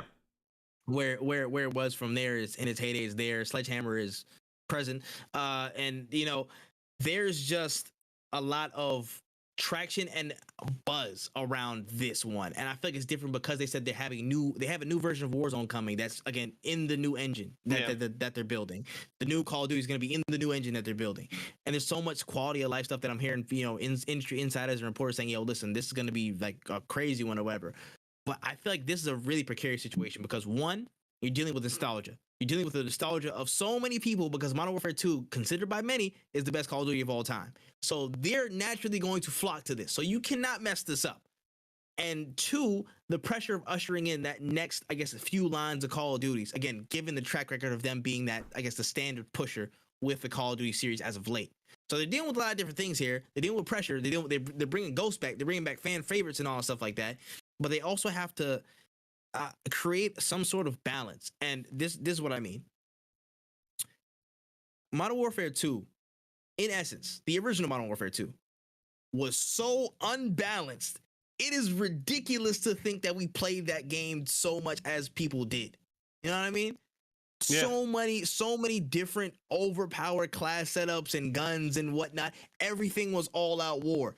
Noob tube, one man army pro, tactical insertion, commando knife. You know what I'm saying? Like there's so many, the ACR, you know what I'm saying? Like there's the intervention. Double the model 1887's akimbo. Yeah. Like there's so many stopping power pro. There's so many different javelins. The javelin glitch that literally, yo, bro. There's too many, bro. The RPD was straight FMJs, just sprayed out a whole thing, a honey clip. There are so many. I can go for another 5 minutes talking about just naming them off. Like there are so many overpowered sources that the game just became like a civil war of who could be more overpowered and scummy, and it created a weird balance and parity. It created this weird like just like homeostasis in the game state where it's like, yo, we're gonna use overpowered stuff, and it is what it is, bro. And then we're gonna use overpowered stuff on this side, whatever. New tool all spawn, all right, whatever, cool. Commando knife, cool. And everybody was doing their thing. There is, for this new Call of Duty, this new Modern Warfare 2, you have to make it fresh. You have to make it new off of this new wave of titles nowadays. But you have to kind of find ways to tap into that feel of everything is strong and everything is overpowered. You don't have to make anything significantly weaker and like, you know, take it out complete rotation. One thing that, you know, that's been present today that wasn't present in the past is people like shying away from guns because they weren't powerful enough. You know what I mean? Especially in Warzone. You know, Warzone, what was that one gun? The not the AS Valve. One? It was. There's more. What do you mean, like overpowered guns in Warzone? No, yeah. There used to be like at the beginning of Warzone, the GRAW, the GRA, the GRAU. The GRAW used to be everybody's go-to gun, and then they nerfed it into the absolute ground. And then they made like, you know, other guns came through. They were the meta. There was like now it's only like a few guns I see everybody using, and now in the Caldera and then this version of Warzone. You know what I'm saying? It's like some big thing, like a big ass clip on top. You gotta like put it to the side. Or whatever. Yeah. I don't know the name of it. But people are more so they automatically go to the meta to get good, and it's fair. The skill gaps change, whatever. People want to be the best they can be. But in Modern Warfare 2, there were so many outlets of what you could use. You're just like, yo, like you just gotta. I mean, you could pick an ACR, but then the chances are you could still get bodied by a TAR 21 because some people just play crazy. Yeah. You can get bodied by a SCAR because it's that strong. You know what I'm saying? People got an RPG from like a mile away. They gonna get you. And it's like, I feel like people nowadays opt more to go to more people than ever going to the meta instead of like, you know, just picking different things because there aren't as many strong options out there. You know what I mean? Yeah. So what you're saying is like, you want a lot of strong options. I want a lot of strong options. I want it to feel not out of the box crazy, but a fun sense of overpoweredness everywhere. You know what I mean? Yeah. I want OP everywhere. There needs to be quality in every class to where, yo, you know, again, you can kind of create that connection back to, you know, MW2 days. I can just as well go on a 7 kill streak with an M16 I pick up just as much as I do with like an MP5. You know, like there needs to be some type of parity right there in terms of the strength in different classes and different guns being available in that game. Yeah.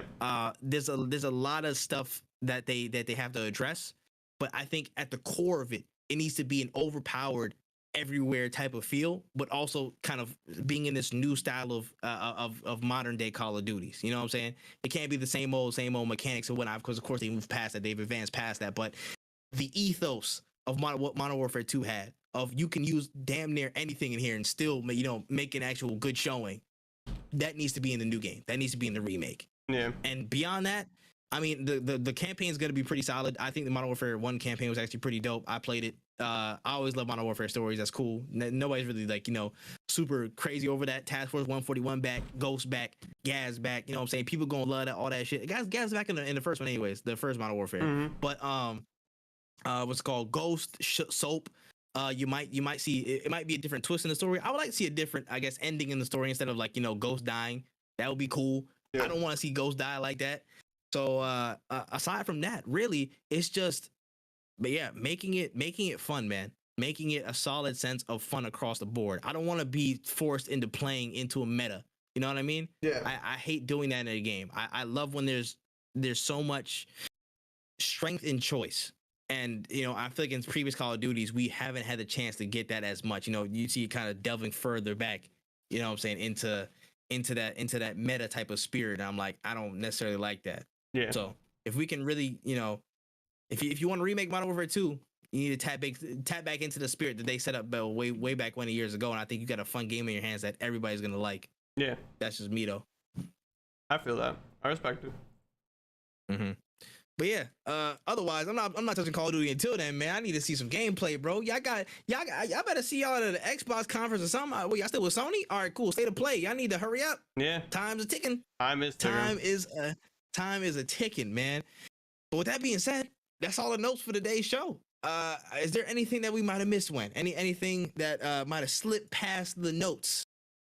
No, the only thing gaming related or otherwise that I can think of is Rogue Legacy 2 dropped, which is a roguelike game, which was actually one of my first roguelike games that I ever played way back when. I think it came out, I think the first game was like 9 years ago, but that game came out, and it's sick. It's pretty cool. It's on sale on Steam. That's like literally that's the only thing that, because I was like, oh my god, I totally forgot about this.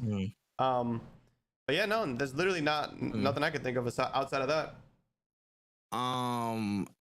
Okay, if you spoil Multiverse of Madness, I'm gonna punch you in your throat. Oh yeah. That's also my thought. I've been seeing a couple like things about people getting mad about that type of stuff, and I'm like, I already muted all those words on my timeline. They're already gone, so I'm not getting anything up until now. That's one. And the only news I missed in like the past hour, they just said that John Watts exited the Fantastic Four movie, so he's not gonna be directing anymore, and I'm a little bit scared now. I'm not gonna lie. We've had he's making a good Fantastic Four film. That's all I want. That's all I want in this life. Let's make a good Fantastic Four, like a top tier quality, bro. Nah, man. Nah, son. Listen, Kevin Feige, bro. Please get this under control, man. Get your mans, bro. Tell him, come on, tighten up, man. They're playing with my heart right now. They're playing with my heart. Anyways, that's all we got for the show today, man. Any closing notes before we get up out of here? When? Drink your water, and I'm gonna be playing Rogue Legacy. That's all I got. For sure. Let me see. Oh yeah. Them Blood Hunt partner requirements is crazy. Yeah. That joint nutty, bro. Anyways. My closing note is, everybody needs some balance in their life. So while you're out there being pure and wholesome, drinking some pure water, go listen to Future, go get some toxic stuff in your system, balance it out. Do that. Go listen to Wale as well. The More About Nothing, his album dropped. You know what I'm saying? We about to listen to some real toxic stuff this weekend. Go check out the socials, YouTubes, and all that stuff, bro. People dropping content. When dropping like 100 view plus videos and stuff out of the cut, bro. Y'all need to get tapped in before I get left behind, bro. For real. Follow Wotaku channel on YouTube. That is WOTAKU space channel. The channel you're on right now if you're watching this live. Go drop a like on this. Then go hit subscribe. Then go hit that notification bell. Stop playing with us. Stop playing. Go follow When Easy on all social platforms. That's When Easy on all social platforms. All one word with a Z instead of an S. Stop playing. Follow that man Tripp on all platforms, man. You know what time it is, man. Make sure you follow the YouTube as well. I'm not trying to be on Twitch forever. You know what I'm saying? Like, make sure y'all tap in, bro. Tap in. And with that being said, man, it's 20 episodes of no cooldown, bro. I'm it's weird. We're 20 episodes deep, man. That's a 20 lot. 20 deep. Yeah. That's a lot. That's a lot of Back work, to man. back, Like, damn, too. you're 20 weeks straight, man. 20 weeks straight. We've been doing this, man. Almost. Oh, well, we're getting like kind of close to half a year. Like, Yeah. what? By the time we hit summertime, yeah. But by the time we hit E3, that'll probably be that's like our half a year. Like Yeah, half a I year think mark. it's like 20, maybe like 29 26. episodes. Is it 26? Because like it's 20, it's like 56. 26 or How many? 52 is a Oh, full. there's 52 years. Yeah. I thought it was 56. Yeah. 26. In 6 episodes, we'll be halfway through a year. And I think that's literally like right around E3 time. So after we get through the 4 weeks, literally, I think it will actually be around the week of Microsoft's conference. It'll be the week of the 12th. We planned it way ahead of time. This was all way ahead of time, bro. We got some special stuff too, man. We got some whole new look. I don't even want to get into it like that, bro. But it's a lot coming, man. I appreciate everybody for rocking with us so far, man. If you see us on all these audio podcast platforms, Spotify, Apple Podcast, Stitcher, if they got a rating system, if you see the rating system, make sure you go rate this 5 stars, man. We trying to get up there. We really trying to get in there, man. Let them know that we not playing, that we trying to be the top podcast out here, man. Let everybody know we gunning for real. So with that being said, I have been that man Tripp. This has been When Easy. We have been No Cooldown. And yeah, episode 20. We are out of there. Boom. That's 20 in the books, mate. Yes, 20 sir. in the books. Which is perfect. I gotta go to the bathroom. I've been holding it. I'm doing better. Hey, yo, you made it through the whole episode without it. Yeah, let's go. Go. He made it through the whole episode without peeing, man. That is what I call persistence. That's what I call persistence, baby. That right there. That's a warrior. That is a true king. Spoiler, Chris Pratt Mario is a part of the Illuminati and Doctor Strange. Oh my goodness, bro. Whatever. They didn't even say it was the Illuminati in there, bro. I assume probably because Charles is there. And I mean, in the Iron Man bot, so I mean, Iron Man's there, so it's probably Illuminati. I'm not gonna say it, but they didn't say that. Whatever. If Chris Pratt's in there, I'm gonna be so mad. He cannot be a part of that. I will be so pissed off. Do not put that in my head, bro.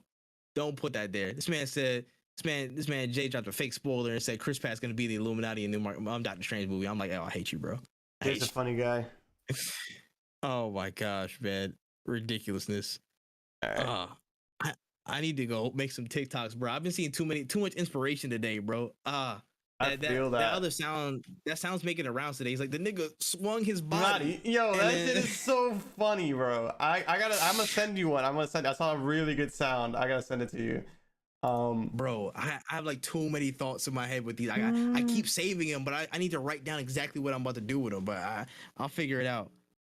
No, he's not gonna be the Mario suit in that Marvel movie, bro. Jay, leave it alone, bro. Jay, nah, man, we not doing this, bro. We not doing this. That's but so hey, funny. Yeah, I'm gonna be back tomorrow. I'm pretty sure. I gotta finish Mass Effect. I'm going to finish Mass Effect. I gotta finish Mass Effect. Yeah, where all the Miyamoto's playing. It's not Miyamoto's playing. He's not playing for this. But yeah, I will finish Mass Effect 3. We gotta get that out the way. I'll probably do another watch along for the Arsenal game because we're playing on Sunday, like midday, and I might run some other stuff. If you're free, when we probably run some more Wonderlands.